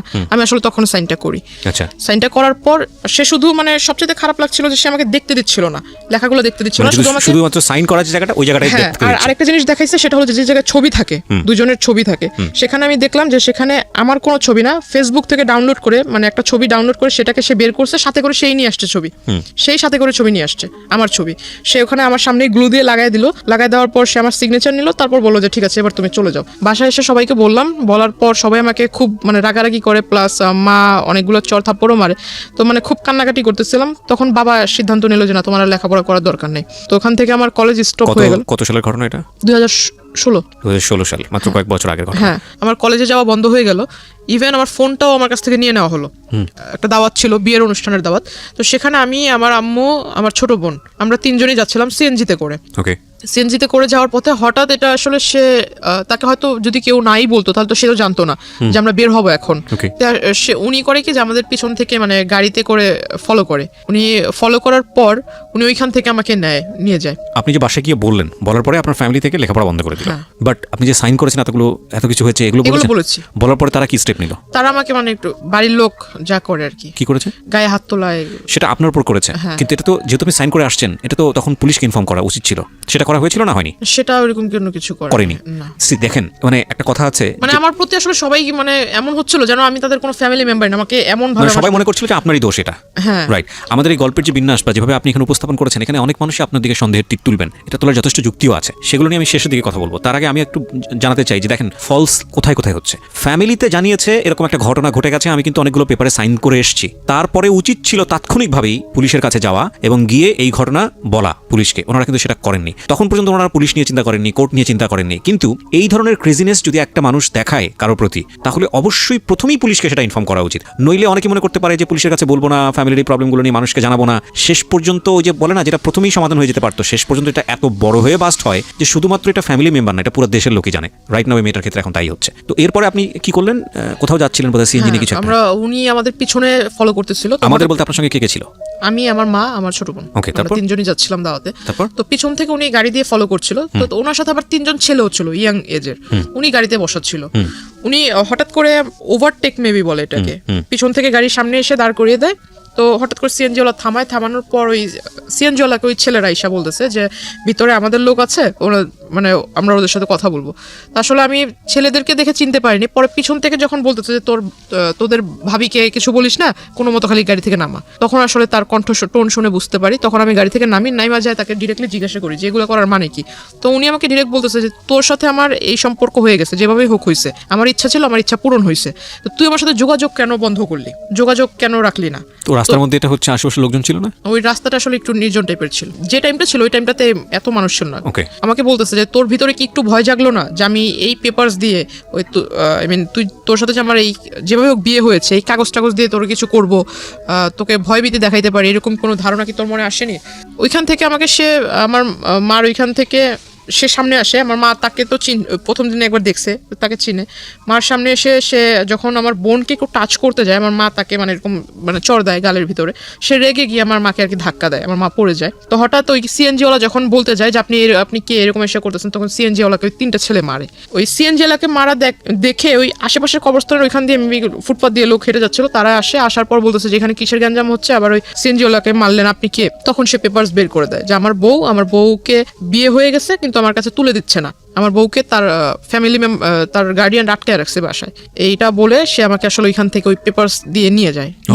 নিয়ে যাওয়ার পর সে আমাকে ডিরেক্টলি ওইখান থেকে নিয়ে যায়। ইভেন আমার মাকে যে ধাক্কা দিয়েছিল, আমার মা উঠে, আমার বোন কিন্তু খুব কান্না করতেছে, আমার বোন ওকে দেখে কান্না করতেছে, আমার মা উঠতে উঠতে সে আমাকে গাড়িতে মানে উঠায় ফেলছে। আমাকে শুধু বলতেছে যে এই পেপারস গুলো কিন্তু সবকিছু, তুই যে এখন যদি না যাস তাহলে যে তোর মা বোনকে যে ছেড়ে যাচ্ছে এরাও কিন্তু থাকবে না, ভাবিস না, আমাকে এটা বলে। তো আমার কাছে আমি সর্বোপরি আমার বোন আমার কাছে সবচেয়ে প্রিয়, আর আমার মাও আমার কাছে সবচেয়ে প্রিয়। তো আমি ওর সাথে যাওয়ার পর এটা যাই বললে ভুল হবে, সে আমাকে নিয়ে যায় জোরপূর্বক।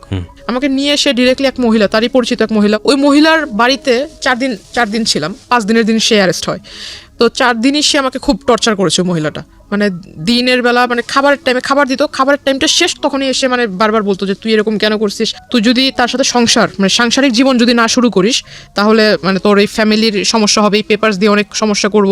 ইভেন আমার কাছে যে ফোন ছিল, ফোনটা ওই লোক নিয়ে নিছে, ওই লোকের সিম নিয়ে নিছে, ফোনটা ওই মহিলা নিয়ে নিছে, ফোন তার কাছে। তখন তাকে রিকোয়েস্ট করতেছে যে আপা দেখেন আপনার তো সন্তান আছে, আপনার যে ছোট্ট বাচ্চা আছে, আমার নিজেরও একটা ছোট বোন আছে, তো আপনি আমাকে আপনার সন্তানের জায়গায় রেখে আমাকে উপকার করেন, আপনার সামনে এই ঘটনাটা ঘটছে, আপনি কি কিছুই বলবেন না ওই লোকটাকে? আপনি কি একবার জিজ্ঞাসা করেছেন যে সে তার সাথে আমার কিভাবে পরিচয় হলো, কিভাবে সে আমাকে এখানে নিয়ে আসলো, আর আপনি এবার তাকে কিভাবে রাইট দিলেন আপনার এখানে আমাকে নিয়ে এনে রাখার? আর ওই যে সন্ধ্যাবেলা যেটা হতো সেটাও গেট লক করে ওই আমাকে বলতো যে অ্যারোসল দিতে হবে রুমের ভিতরে, 15 মিনিট তোমাকে বাইরে থাকতে হবে। পরে কি বুঝতে পেরেছেন যে আসলে সে কি করতে? হ্যাঁ, পরে এটা জানতে পেরেছি। আচ্ছা, আমরা একটু সামনের দিকে আগাই। তারপর তো পরে ওই ঘটনার শেষ হলো। 5 দিনের দিন তাকে কিভাবে অ্যারেস্ট করলো পুলিশ আমি জানি না, হয়তো 5 দিনের দিন, এই 5টা দিন আপনি তার সে ছিল না।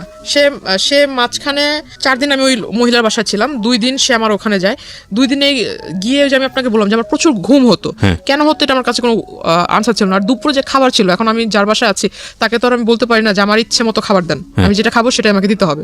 এখন সে যেটা দিচ্ছে আমার কোনো মতো খেতে হবে। আপনি সারাক্ষণ রুম বন্দি ছিলেন নাকি? রুমের ভিতরে বন্দি, মানে তাদের বাইরের বের হতে দিত না। যে রুমটাতে আমাকে রেখেছিল ওই রুমটাতেই, মানে রুমের ভিতরে কোনো ধরনের কোনো শাউট করা বা কারো হেল্প চাওয়া এটা করার সুযোগ ছিল সে না? আমাকে খাবার দিত, মেবি 10 তলাতে ছিল ফ্ল্যাটটা, আর একদম উইন্ডো নাই, শুধু একটা ছোট্ট একটা ব্যালকনি আছে, কিন্তু ব্যালকনির পাশে অন্য কোনো ফ্ল্যাট নেই, ঠিক আছে, একদম সামনে একদম খোলা পুকুরের মতো দেখা যাচ্ছে আর কি। আর সে খাবারটা যে দিত, মিলটা থাকতো আপনার ভাত এবং ডাল। এখন আমার সন্দেহ হতো যে ডালের ভিতরে কি এমন কিছু আছে যে আমার প্রচন্ড ঘুম আসে। আর ওই 2 দিন মানে যে 2 দিন ওই লোকটা আসছিল, ওই 2 দিন আসলে সে আসছিল যেটা আমি জানি না, কিন্তু সে যাওয়ার পর আমি জানতে পারছি ওই মহিলা বলছে যে উনি আসছিল। তো এর মাঝে যে কি হয়েছে আসলে আমার মনে নাই, কিন্তু আমার বডি নিয়ে আমার একটু ফিল হচ্ছিল যে আমার হ্যাঁ আমার মানে প্রচুর শরীর ব্যথা করছিল। তখন আমি তাকে জিজ্ঞাসা করলাম যে আচ্ছা আমি ওরকম কোনো হার্ড ওয়ার্কিংও করি নাই, বা আমি তো শুধু খাটের উপরই বসে আছি, তো আসলে আমার মানে শরীরটা কেমন যেন লাগতেছে, যে আপনার কাছে যদি ব্যথার ট্যাবলেট থাকে আমাকে একটু দেন। তো বলতেছে না তোমার কিচ্ছু হয়নি, তুমি সুস্থ, হয়তো রুমের ভিতরে সারাক্ষণ বসে থাকো এই জন্য এরকম। তো আমি বললাম যে রুমে যেহেতু সারাক্ষণ আপনি বলতেছেন আমি বসে থাকি, তাহলে আপনার ওখানে কোনো একটা কাজটা দেন, আমি ছোট মানে আপনাকে হেল্প করি, আপনার কাছে হেল্প করি। বলতেছে না তোমার ওই রুমেই বসে থাকো। মানে আপনি তো নরমালি ছিলেন, আপনার কথা শুনে যেটা মনে হচ্ছে মেন্টালি নরমাল ছিলেন, লাইক আপনাকে তো এক জায়গায় ব্লক করে ফেলেছে, আপনার তো সামহাউ ফ্যামিলি ওখান থেকে এসকেপ করার কথা, ওইখান থেকে আপনার একটা আর্জি থাকা উচিত যে কোনোভাবেই হোক আমাকে এখান থেকে বের করো বা এরকম কিছু একটা। না, এটা তাকে ওই মহিলাকে তো অনেকবার কনভিন্স করেছি, প্লাস ওই মহিলার সাথে দেখা করার জন্য ওনাদেরই দলের কিছু লোক এসেছে, মানে এটা দেখার জন্য যে আসলে ওই লোক আমাকে কেনই বা আনছে এখানে, এনে এখানে রাখছে। মানে তাড়াতাড়ি মানে যে মহিলাটার বাসায় রাখলো ওই মহিলার সাথে ওই লোকের খুব ভালো রিলেশন, আবার ওই লোকের অগোচরে, ওই ব্যক্তির অগোচরে ওই মহিলা আবার তাদেরই দলের তাদের যে রাজনৈতিক দল, ওই দলের মানুষদের সাথে ওই লোকের ব্যাপারে খারাপ আলোচনা করতেছে। এটা আমি আমার রুম থেকে শুনছি, বাইরে যারা কথা হচ্ছে। তখন আমাকে হঠাৎ ডাকলো সবাই, ডাকার পর আমাকে বলতেছে আচ্ছা আপনার ভিতরে এমন কি দেখে সে এত পাগল হয়েছে? আসলে কি আপনাদের জমি জমার জন্য কি আপনাকে বিয়ে করা, নাকি আপনাদের সাথে আসলে ভালোবাসার কোনো সম্পর্ক আছে? তখন আমি তাদেরকে ফুল ডিটেলস বলি। তো আমি বললাম যে দেখেন, পারলে আমাকে একটু উপকার করেন, হয় আমার বাড়ির লোকের সাথে কথা বলায় দেন, না হয় আমাকে আপনারা একটু নিজ দায়িত্বে বাড়িতে পৌঁছায় দেন।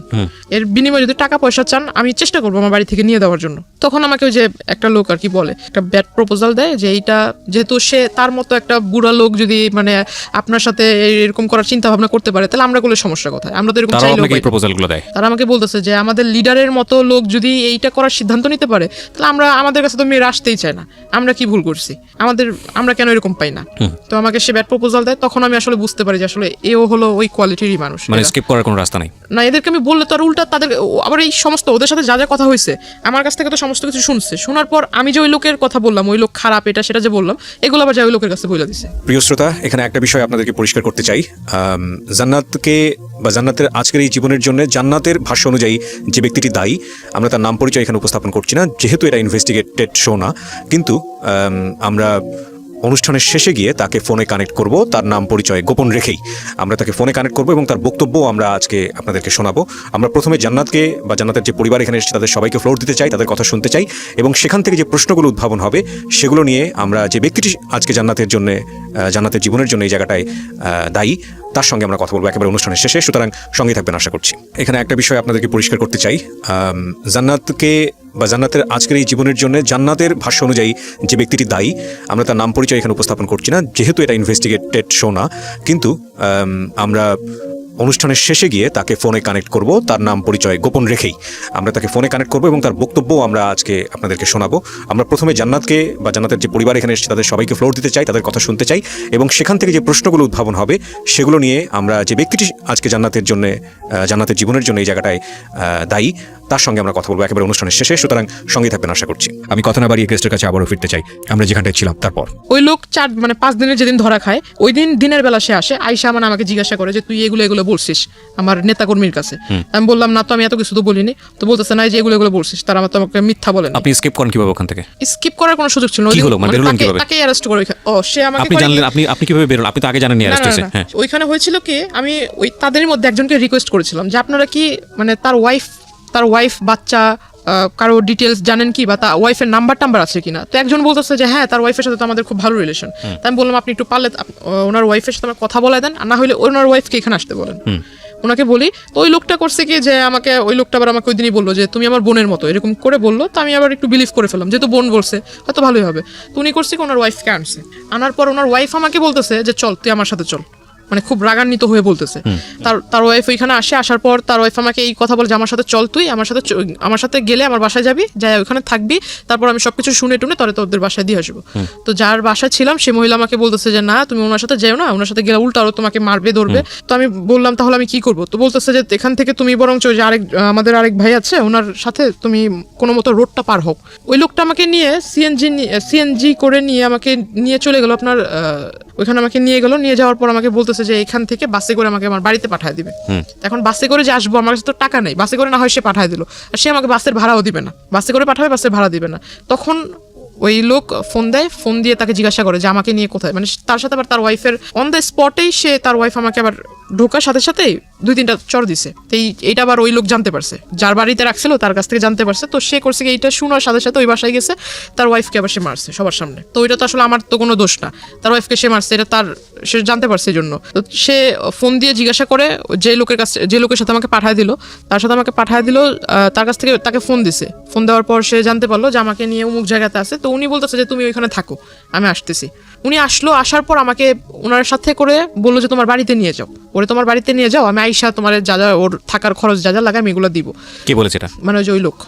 উনি ওনার সাথে ওনার বাড়িতে পাঠালো। তো ওনার বাড়িতে পাঠালো, হ্যাঁ ওনার ওয়াইফের বাসায় ছোট্ট একটা ঘরের ভিতরে মানে তারা থাকে। এখন তাদের হাজবেন্ড ওয়াইফের মাঝখানে আমি কিভাবে থাকবো? ছোট্ট একটা ঘর, এই ঘরের ভিতরে তাকে আমি বলতেছি ভাই দেখেন আপনি আমাকে দয়া করে আমার বাসায় পৌঁছা দেওয়ার ব্যবস্থা করেন, আমাকে বাসায় পৌঁছা দেন। আর আপনি তো এই সমস্ত ঘটনা নিজেও দেখতেছেন, আপনি যেহেতু বোন বলে ডাকছেন আমাকে বাড়িতে দেন, আমি খুব উপকৃত হব। মানে যে লোকটার মাধ্যমে পাঠাচ্ছে ওই লোকটার সাথে আপনার কথোপকথন? হ্যাঁ, এই কথা বললাম। বলার পর সে আমাকে বলতেছে যে না এখন আমি যদি আপনারে দেই তাহলে তো আমার নামে আবার কেস করে দিবে, উনি লিডার যে মানে রাগী লোক, আমি আপনাকে দিব এই কথা জানতে পারলে আমার নামে কেস করে দিবে। তারপর ওইখান থেকে আমাকে সে তার সাথে তাদের বগুড়াতে নিয়ে যায়, তার ওয়াইফের মানে তার শ্বশুর বাড়িতে। মানে উনি আমাকে বলতেছে যে বোন দেখো তোমাকে যদি এখন আমি তোমার বাড়িতে দিয়ে আসতে যাই তাহলে আমার নামে তো সে কেস করে দিবে, আমি আসলে কোনো যাও খেটে খাচ্ছি তাও খেটে খেতে পারবো না। মানে আপনাকে সেভ করতে সে তার বাড়িতে নিয়ে যায়? হ্যাঁ, তার শ্বশুর বাড়িতে নিয়ে যায়, তার ওয়াইফের সাথে, মানে সে সহ তার ওয়াইফ, তাদের দুজনের সাথে আমাকে তাদের শ্বশুর বাড়িতে নিয়ে যায় বগুড়াতে। আপনি কি ইন দ্য মিন টাইম আপনার ফ্যামিলির সঙ্গে যোগাযোগ করতে পেরেছিলেন? কল করেছিলাম কিন্তু সেটা বলে দিছে ওই ওনার ওয়াইফ বলে দিছে। আপনার ফ্যামিলির সঙ্গে কথা হয়েছে? আপনার কথা হয়নি, কল করেছিলাম, কল রিসিভ করেনি। ওকে, আননোন নাম্বার দেখে কল রিসিভ করেনি। তো এটা আবার অলরেডি আপনাকে যে চিন্তা করেছে বা যে অপহরণ করেছে সে ইনফর্ম হয়ে গেছে। ওকে, তারপর জেনে গেছে। তারপর বগুড়া থেকে সে হয়তো কোনো কিছু একটা ভেবেছে ওইখানে সেফ না, বা আমাকে রাখলে সে ধরা খায় যাবে। আর এই মাঝখানে সে জানতে পেরে গেছে তাকে অনেক সাংবাদিক বা পুলিশের লোক সোর্স তাকে ফোন করেছে, এটা সে জানতে পেরেছে। আর সে হয়তো কিছুটা ধারণা করতে পেরেছে যে পুলিশ তাকে খুঁজছে, এরকম কিছু। মানে সামহাও আপনার ফ্যামিলি থেকে স্টেপ নিয়েছে এর মধ্যে? ওকে, আমাকে বগুড়া থেকে ওই রাতের মানে যেদিন গেলাম বগুড়াতে আমাকে নিয়ে গেল সেদিনই ভোরবেলা, মানে সন্ধ্যাবেলা এখান থেকে গেল, ওইখানে যায় পৌঁছেছি রাতের মেবি 2টার দিকে বা 2:30টার দিকে। ভোরবেলা সে আমাকে ওইখানে চলে গেছে আনার জন্য। সে আনবে, এটা কিন্তু 5 দিনের ঘটনা। সে আমাকে আনবে, আনার পথে মানে ওই সে ধরা খায় আর কি পুলিশের কাছে। হ্যাঁ, পুলিশ তাকে অ্যারেস্ট করে। তাকে অ্যারেস্ট করে আমাকে থানায় বসায়। থানায় বসানোর পর আমাকে মানে যে মামলা নিবে এটা জিজ্ঞাসাবাদ করতেছে, তখন তার ওয়াইফ আসে। তার ওয়াইফ আইসা মানে আমাকে ওই ফোনের ভিতরে দেখায় যে আমি ওই যে আপনাকে বললাম যে গোসল করবার ঢোকার আগে যে 15 মিনিট আর সন্ধ্যাবেলা ঘুমানোর যে 15 মিনিট যে একটা ব্রেক দিত, ওই ব্রেকের ভিতরে মহিলা ঘরের ভিতরে যাই করতো, ওটা তখন আমার সন্দেহটা বাস্তবায়ন হয় যে হয় কোনো স্পাই ক্যামেরা নয়তো কোনো ফোন সেখানে সেট করা থাকতো। আর সেই গোসল করার ভিডিও প্লাস আমি যে ঘুমাতাম, তো ঘুমের সময় মানুষ কোন টাইপের হয়ে যায় এটা তো কোনভাবে ঘুমায় এটা তো বলা মুশকিল। তো আসলে এই সমস্ত কিছু ইভেন আমি ঘরে বসে বসে যে আমার ফ্যামিলির কথা মানে একা একা কথা বলতাম, সে সমস্ত কিছু ফোনের ভিতরে রেকর্ড হয়ে আছে। তো এই সমস্ত কিছু আমাকে তার ওয়াইফ দেখায়, থানার ভিতরে আসে, আইসা আমাকে দেখানোর পর সে আমাকে আবার তার বাচ্চা 2টা বাচ্চা আমাকে বলতেছে, তুই যদি আমার বাচ্চাদের দিকে তাকায়, আমার বাচ্চার বাবাকে যদি সেভ না করিস, আমার বাচ্চা বাবা যদি জেলে চলে যায় তাহলে তোর জীবন শেষ। মানে এগুলো আমি পুরো একদম নেটের ওয়ার্ল্ডে ছেড়ে দিব। এটা ওর ওয়াইফ বলে? হ্যাঁ, ওনার ওয়াইফ বলে। এটা আমাকে প্রায় মানে বারবার বলতেছে। আমি ভিডিওটার এই কোশ্চেনটা যদিও কোশ্চেনটা প্রাসঙ্গিক, কিন্তু অনেকে মাইন্ড করতে পারেন, তারপর আমি করছি কেন করছি সেটা আমি একটু পরে বলবো। সেটা হলো, এগুলো কি সলো ভিডিও ছিল, শুধু ওয়াশরুমের ভিডিও ছিল, নাকি ওই ভদ্রলোক যখন আপনাকে স্লিপিং পিলগুলো খাইয়েছে তারপরে উনি আপনার সঙ্গে কি করেছে না করেছে সেগুলো ভিডিও করেছে? না, ওইরকম না, শুধু গোসল করার ভিডিওগুলো ছিল। আমি প্রশ্নটা এই কারণেই করেছি যে এটা যদি সলো ভিডিও হয় তাহলে ডেফিনেটলি এটা যদি সে ওখানে ছাড়ে, সলো ভিডিও না যে কোনো ভিডিও যদি উনি ছাড়ে ইন্টারনেটে, এটা ওনার ওয়াইফ আপনাকে থ্রেট করেছে বা এরকম কোনো কিছু করেছে। আচ্ছা, আপনি আজকালকার যুগের একটা মেয়ে, আমি প্রশ্নটা মানে একটু রাগেই করছি আপনাকে, আপনি কি জানেন না বাংলাদেশে সাইবার ক্রাইম নামে একটা আইন আছে? এটা নিয়ে আমাকে আসলে পরে এটা নিয়ে অনেকেই আমাকে অনেক কথা শুনেছে, এবং এটা কত শক্তিশালী আইন এটা আপনি জানেন? কিন্তু আমার জন্য আসলে যে আমি আপনাকে বললাম না যে আমি কারোর সাথে মিশি নাই, কাউকে ফ্রেন্ড করি নাই, কারোর সাথে নিজের কথাগুলো শেয়ার করতাম, এটা আমার একটা বড় খারাপ পয়েন্ট ছিল। পৃথিবীতে কারো মানে বাংলাদেশে কারো বাবারও সাধ্য নাই, যদি কথা এভাবে বলাটা উচিত না, যে কোনো মেয়ের বা কারো কোনো পার্সোনাল ইস্যু ভিডিও করে সেটা ইন্টারনেটে ছেড়েছে এবং তারপরে যে ভিকটিম হয়েছে সে যদি খালি মামলা করে এবং সে যদি কোনো আইনি স্টেপ নাই, এটা কারো মানে বললাম তো, এটা মানে কারোর সাধ্য নাই যে সেটাকে তার হাত থেকে বাঁচায়। কারণ অনেকেই মনে করে যে আমি অন্য কারো আইডি থেকে ছাড়বো, অন্য কারো থেকে ছাড়বো। এটার কিছু, এটাকে বলে মানে আইপি ট্র্যাক করে এটা ইজিলি বের করা সম্ভব, যেটা কে করেছে এটা বের করা কোনো ব্যাপারই না, এবং এটা খুব ইজিলি বের করা সম্ভব। এগুলো অহরহ উদাহরণ আছে ইন্টারনেটে, ফেসবুকে এরকম ঘটনা ঘটতেছে এবং তারা অ্যারেস্ট হচ্ছে। যাই হোক, তারপর কি হলো? ওনাকে তখন মামলা লেখা হলো, আর উনি মানে থানার ভিতরে আপনাকে ভয় দেখাচ্ছে। আপনি তো চাইলে পুলিশে তখন ইনফর্ম করতে পারতেন। তখন মানে আসলে তো উনি আমাকে মানে শুধু সামনে এসে বলতেছে, অথচ আমার মা আমার সামনে আসতেছে, তখন আমার ভিতরে একটা ভয় কাজ করতেছে। আমার মা সামনে এসে আমাকে বুঝাইতেছে যে তুই ভয় না পেয়ে যা ঘটছে সেটা বলে ফেল। আসলে আমার ভিতর চিন্তা যে এই মহিলা যেভাবে বলতেছে, এখন এটা যদি সবার কাছে দেখায়, এখন একটা মেয়ের কাছে তো তার মানে শুধু মেয়ে না, যে কোনো মানুষের কাছে তার সম্মান অনেক ইম্পর্টেন্ট। হ্যাঁ, এখন এটা যদি আমি যে এলাকা থেকে বিলংস করি, এটা তো মানে অনেকটা গ্রাম্য এলাকার মতো, তো এখানে যদি এই জিনিসটা একবার ছড়ায় তাহলে তো আমার কথা নিলাম বাদ দিলাম, আমার ফ্যামিলিটা কি হবে? আর আমার মা তো এত বছর ধরে নানুর বাসায় আছে, আমার বাবার বাসায় থাকলে একটা আরেক কথা। ইনস্ট্যান্টলি আপনার জবানবন্দি নিয়েছে? ওই সময় আপনার জবানবন্দি নিয়েছে না পরে নিয়েছে? মানে যে কোর্টে যে নেয়, কোর্টে তো অনেক পরের বিষয়। থানাতে কি হয়েছে আপনি সেটা বলেন? থানাতে মামলা হয়। হ্যাঁ, থানাতে মামলা হয় যে আমার যে কি বলে মাইনর, হ্যাঁ, যে নারী ও শিশু, মানে তখন তো আমার বয়সটা হয়নি। হ্যাঁ, নারী ও শিশু নির্যাতন আইনে মামলা হয়, অপহরণ মামলা, এটার মামলা হয়। মামলা হওয়ার পর তাকে থানাতে সারা রাত্র রাখা হয়, পরের দিন তাকেও কোর্টে মেবি পাঠানো হয়, আর আমাকেও পাঠানো হয় আপনার যে হসপিটালে, বগুড়া কোর্টে। না, আপনাকে অ্যারেস্ট করেছে? অ্যারেস্ট করেছে ঢাকাতে অ্যারেস্ট করেছে। ওকে, তো আপনি ছিলেন তো বগুড়া থেকে সে যখন ঢাকায় নিয়ে আসছে ওই দিনই নামার পরে ঢাকাতে ল্যান্ড করার পরে। ওকে, ল্যান্ড তো না, ঢাকাতে আসলে আসার পরে। হ্যাঁ, তো আমাকে মানে কোর্টে নিয়ে যায়, কোর্টে যে ডক্টরের যে চেকআপগুলো থাকে ওখানে থাকে, তো ডক্টর আমাকে, মহিলা ডক্টর বলতেছে যেটা ঘটেছে সেটা বলবেন। এখন মহিলারা তো আমি আর বলতে পারি না যে আমার এই মানে আমি তো নিজেই কনফিউজ যে আমাকে আদৌ কোনো ট্যাবলেট খাওয়াইছে কিনা, আদৌ আমাকে কোনো মানে কিছু খাওয়াইছে কিনা। এখন আমি বলতেছি যে না, আসলে ওরকম কিছু না। আমার ভয়টা ছিল যে ওনার ওয়াইফ যদি কিছু একটা করে ফেলে, আমাকে যেভাবে বলতেছিল, আর ওনার ওয়াইফের ব্যবহারটা খেয়াল করবেন প্রিয় দর্শক এবং শ্রোতা। একটা যেটা হচ্ছে মামলা কিন্তু হয়েছে অপহরণ, নারী নির্যাতন মামলা, ওখানে কিন্তু ওই মামলা কিন্তু তিনি অ্যারেস্ট, কিন্তু মামলা যেইটার উপরে বেসিস করে মামলার গতিবিধি যাবে সেটা হলো মেডিকেল রিপোর্টটা। এটা খুব ইম্পর্টেন্ট, এবং হ্যাঁ, মেডিকেল রিপোর্টটাতে যেটা আসতেছে সেটা খুব ইম্পর্টেন্ট। পাশাপাশি পারিপার্শ্বিকভাবে অনেক বিষয় লজিক্যাল ব্যাপার আছে যে না ঠিক আছে, তাহলে ওনাকে তুলে নিয়ে গেল কেন বা এরকম কেন করলো, সেগুলো আছে, কিন্তু মেডিকেল রিপোর্টটা খুব খুব খুব ইম্পর্টেন্ট। সেখানে কি হয়েছে দেখেন, বলেন। তারপর আমি আসলে ওনার ওয়াইফের কথা চিন্তা করে আমি ভাবলাম যে যেহেতু আমি সামনে ম্যাজিস্ট্রেট আমাদের পরিচিত ম্যাজিস্ট্রেট, কিন্তু ম্যাজিস্ট্রেট আমার কথা শুনে সে খুব রাগান্বিত হয়ে যায়। আমি যখন বলি সেও খুব রেগে যায় যে যেটা ঘটতেছে তুমি সেটা বলতেছো না কেন, তুমি অন্যভাবে কথা বলছো কেন। তো আমি এটা করলাম, করার পর মানে এখান থেকে তাহলে আমাকে তখন ওই একটা পুলিশ মানে যে মহিলাটা আমাকে, মহিলা কনস্টেবল যে নিয়ে গেছিল, সে আমাকে বলতেছে তুমি যে কাজটা করলে এখন এই লোকটা তো বেঁচে গেল, তোমার এই জবানবন্দির উপরে বেঁচে গেল। তো জবানবন্দির উপরে যে সে আসলে জামিন পেয়ে যাবে, আমি ভাবছিলাম যে মানে যেটা হয়েছে আসলে ভালো তো হয়নি, কিন্তু আমারও তো হাত পা বাঁধার মতোই। মানে অন্য সবাই চিন্তা করতেছে যেটা হয়েছে, মানে তুমি মরে গেছো আবার মরার চিন্তা করতেছো কেন, সবাই আমাকে এইভাবে বলতেছে। তা আমার কথা হইতেছে যে বাবা যখন দেখবে, মা যখন দেখবে এই বিষয়টা, তখন কি ভাববে।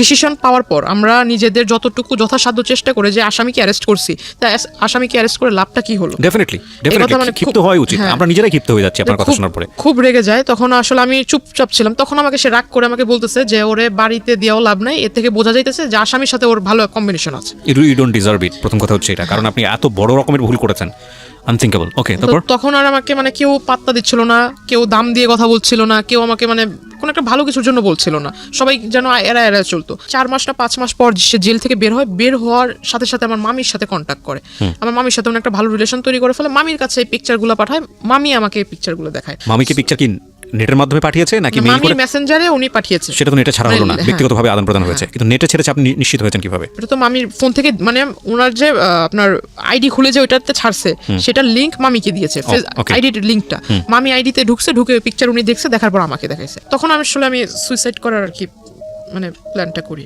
তখন থেকে মানে সে করে কি, ওই যে ওই পেপারস গুলো দিয়ে অভিযোগ করে 13টা জায়গায়, যে পেপারসগুলোতে আপনার সাইন নিয়েছিল। অভিযোগ করার পর আস্তে আস্তে মানে যে আপনার বাড়িতে র্যাব, তারপর পুলিশ, ডিবির লোক দিনে 3-4 বার করে কি ছিল পেপারসগুলো? আমি আমার বাড়ির লোকের হয়ে অভিযোগ করেছি যে আমার বাড়ির লোকগুলা মাদক ব্যবসার সাথে জড়িত, প্লাস আমার সাথেও বাজে কাজ করায়, আমাকে ফোর্স করে। ও কি চাচ্ছিল, মানে যে লোকটা আপনাকে এভাবে জোর করে নিয়ে সংসার করবে, ও সামহাও আপনাকে তার লাইফ লাগবে, যেহেতু এত কিছু হয়ে গেছে, এবং সে প্ল্যান ছিল আর কি। ওকে, তারপরে কিডন্যাপ করলো আপনার বোনকে। তারপর বোনকে কিডন্যাপ করার পর আমার বোনকে নেওয়ার সাথে সাথে আপনার খুব মানে আমাদেরকে তো কল দিচ্ছে, আমাকে কল দিচ্ছে বারবার, যে বলতেছে যে তুই যদি না আসিস তাহলে তোর বোনকে আর দেখতে পারবি না। বোনটা তখন 2 বছর, মানে 2 বছর বেবি, কত ছোট, তো ওকে আসলে খুব মারতেছিল, সেটা আমিও শুনতেছিলাম। ফোন লাউডে ছিল, প্লাস এটা আসলে ওই ট্র্যাক করা হচ্ছিল, প্রশাসনের লোক ট্র্যাক করতেছিল যে যা যা কথা হচ্ছিল।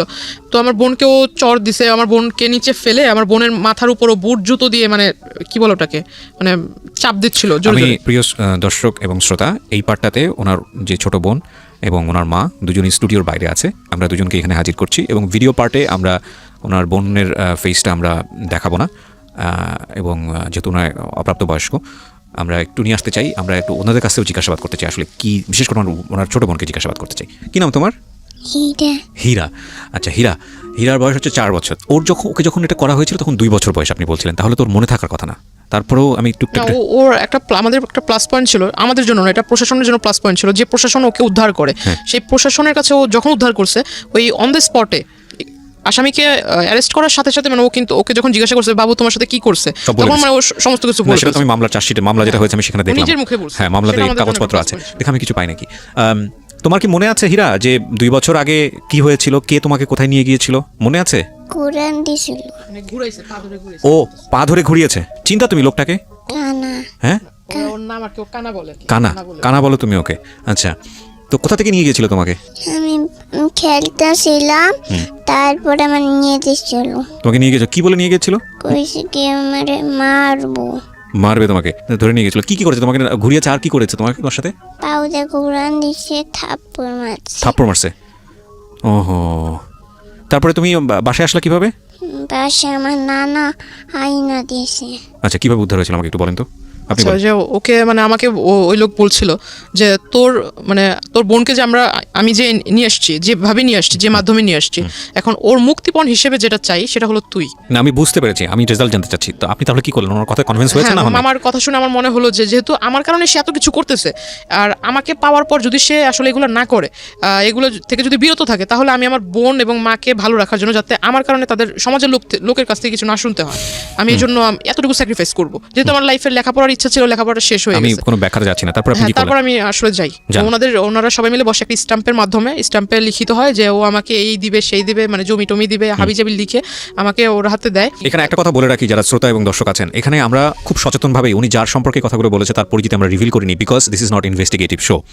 এবং শুধু এটাই না, উনি যাকে মামা বলছেন বা যাদের আশেপাশে যে লোকজনের কথা আছে, they are highly background in our society, very very high background. এখানে আপনি বললে অবাক হয়ে যাবেন যেখানে কারা কারা ওনার সঙ্গে জড়িত। হ্যাঁ, মানে এমন কেউ নাই প্রশাসনের টপ লেভেল থেকে শুরু করে, মানে রাজনীতিবিদ থেকে শুরু করে ওনার আত্মীয় স্বজন, বাট আমরা কারোর পরিচয় রিভিল করিনি। বাট আমি কথাটা এই কারণেই বলছি যে এইরকম একটা ব্যাকগ্রাউন্ডে থাকার পরেও একটা মেয়ে এই পরিমাণ ভিকটিম হতে পারে আমাদের সোসাইটিতে, that is quite unthinkable to me. মানে আমি ভাবতে পারতেছি না এই কারণে যে মানে এতটা কিভাবে সম্ভব, বলেন। তারপর আমি ওখানে যাই, যাওয়ার পর দেখলাম, আমি যেদিন থেকে গেলাম, যাওয়ার পর দেখলাম যে একদম সে আর আগের মতো নাই, সে একদম ভালো। না, আমি যতদিন ছিলাম ততদিন আর কোনো সমস্যা নেই। কতদিন ছিলেন?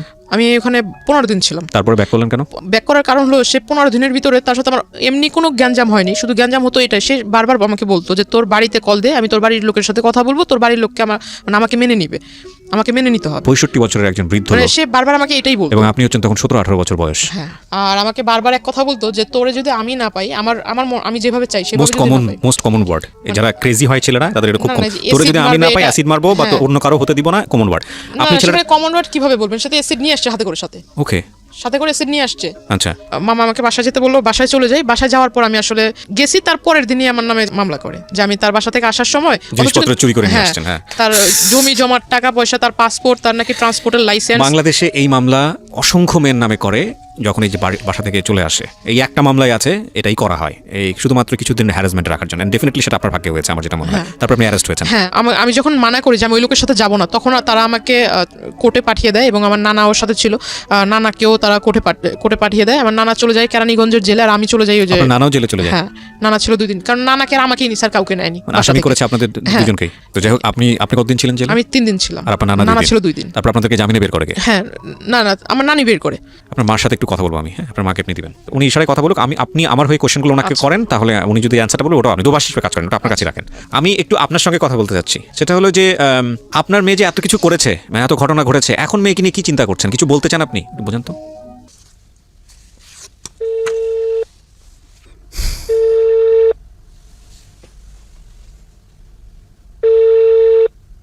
জি, আসসালামু আলাইকুম ভাইজান, কেমন আছেন? ভালো আছেন আপনি?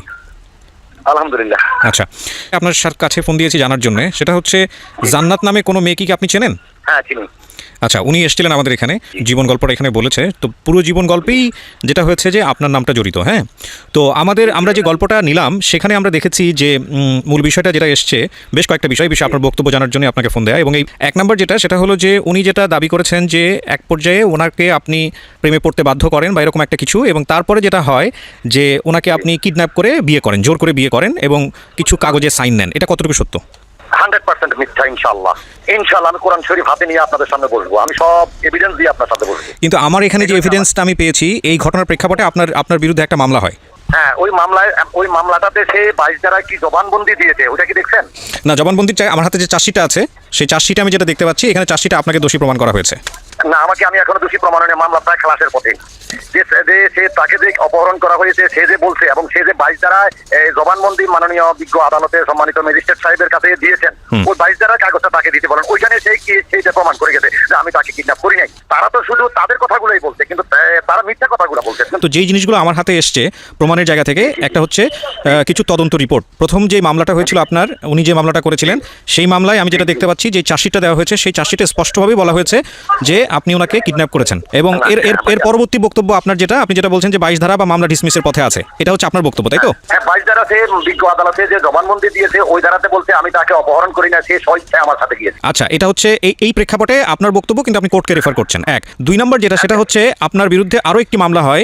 সেই মামলাটা হচ্ছে তার যে ছোট বোন, তার বয়স এখন বোধহয়, তার ছোট বোনকে অপহরণ করেন আপনি, এবং তাকে পাওয়ার জন্য, তাকে করার জন্য, মানে জোর করে পাওয়ার জন্য। সেই সময় আপনার তার সাথে যে ফোনের কথোপকথন, সেই কথোপকথন লিখিত আকারে এখানে আছে। এবং আমি যেটা দেখতে পাচ্ছি, সেই মামলারও একটা চার্জশিট হয়েছে, সেই চার্জশিটে স্পষ্ট করে বলা হয়েছে যে আপনি অপহরণ করেছেন, আপনাকে অন স্পট ধরা হয়েছে, এবং আপনি এটার অপরাধী। কি বলার আছে এটার প্রেক্ষাপটে? আচ্ছা, এই প্রসঙ্গে তার মামা তাদের স্থানীয় ইউনিয়ন পরিষদ চেয়ারম্যান একটা বৈঠক করে বিচার করে আমাদেরকে মীমাংসা করে দিয়েছেন। কেমন মীমাংসা করে দেওয়ার পরে তিনি 10 মাস 10 দিন পরে আবার আমার কাছে চলে আসতেন যে আমি সংসার করব।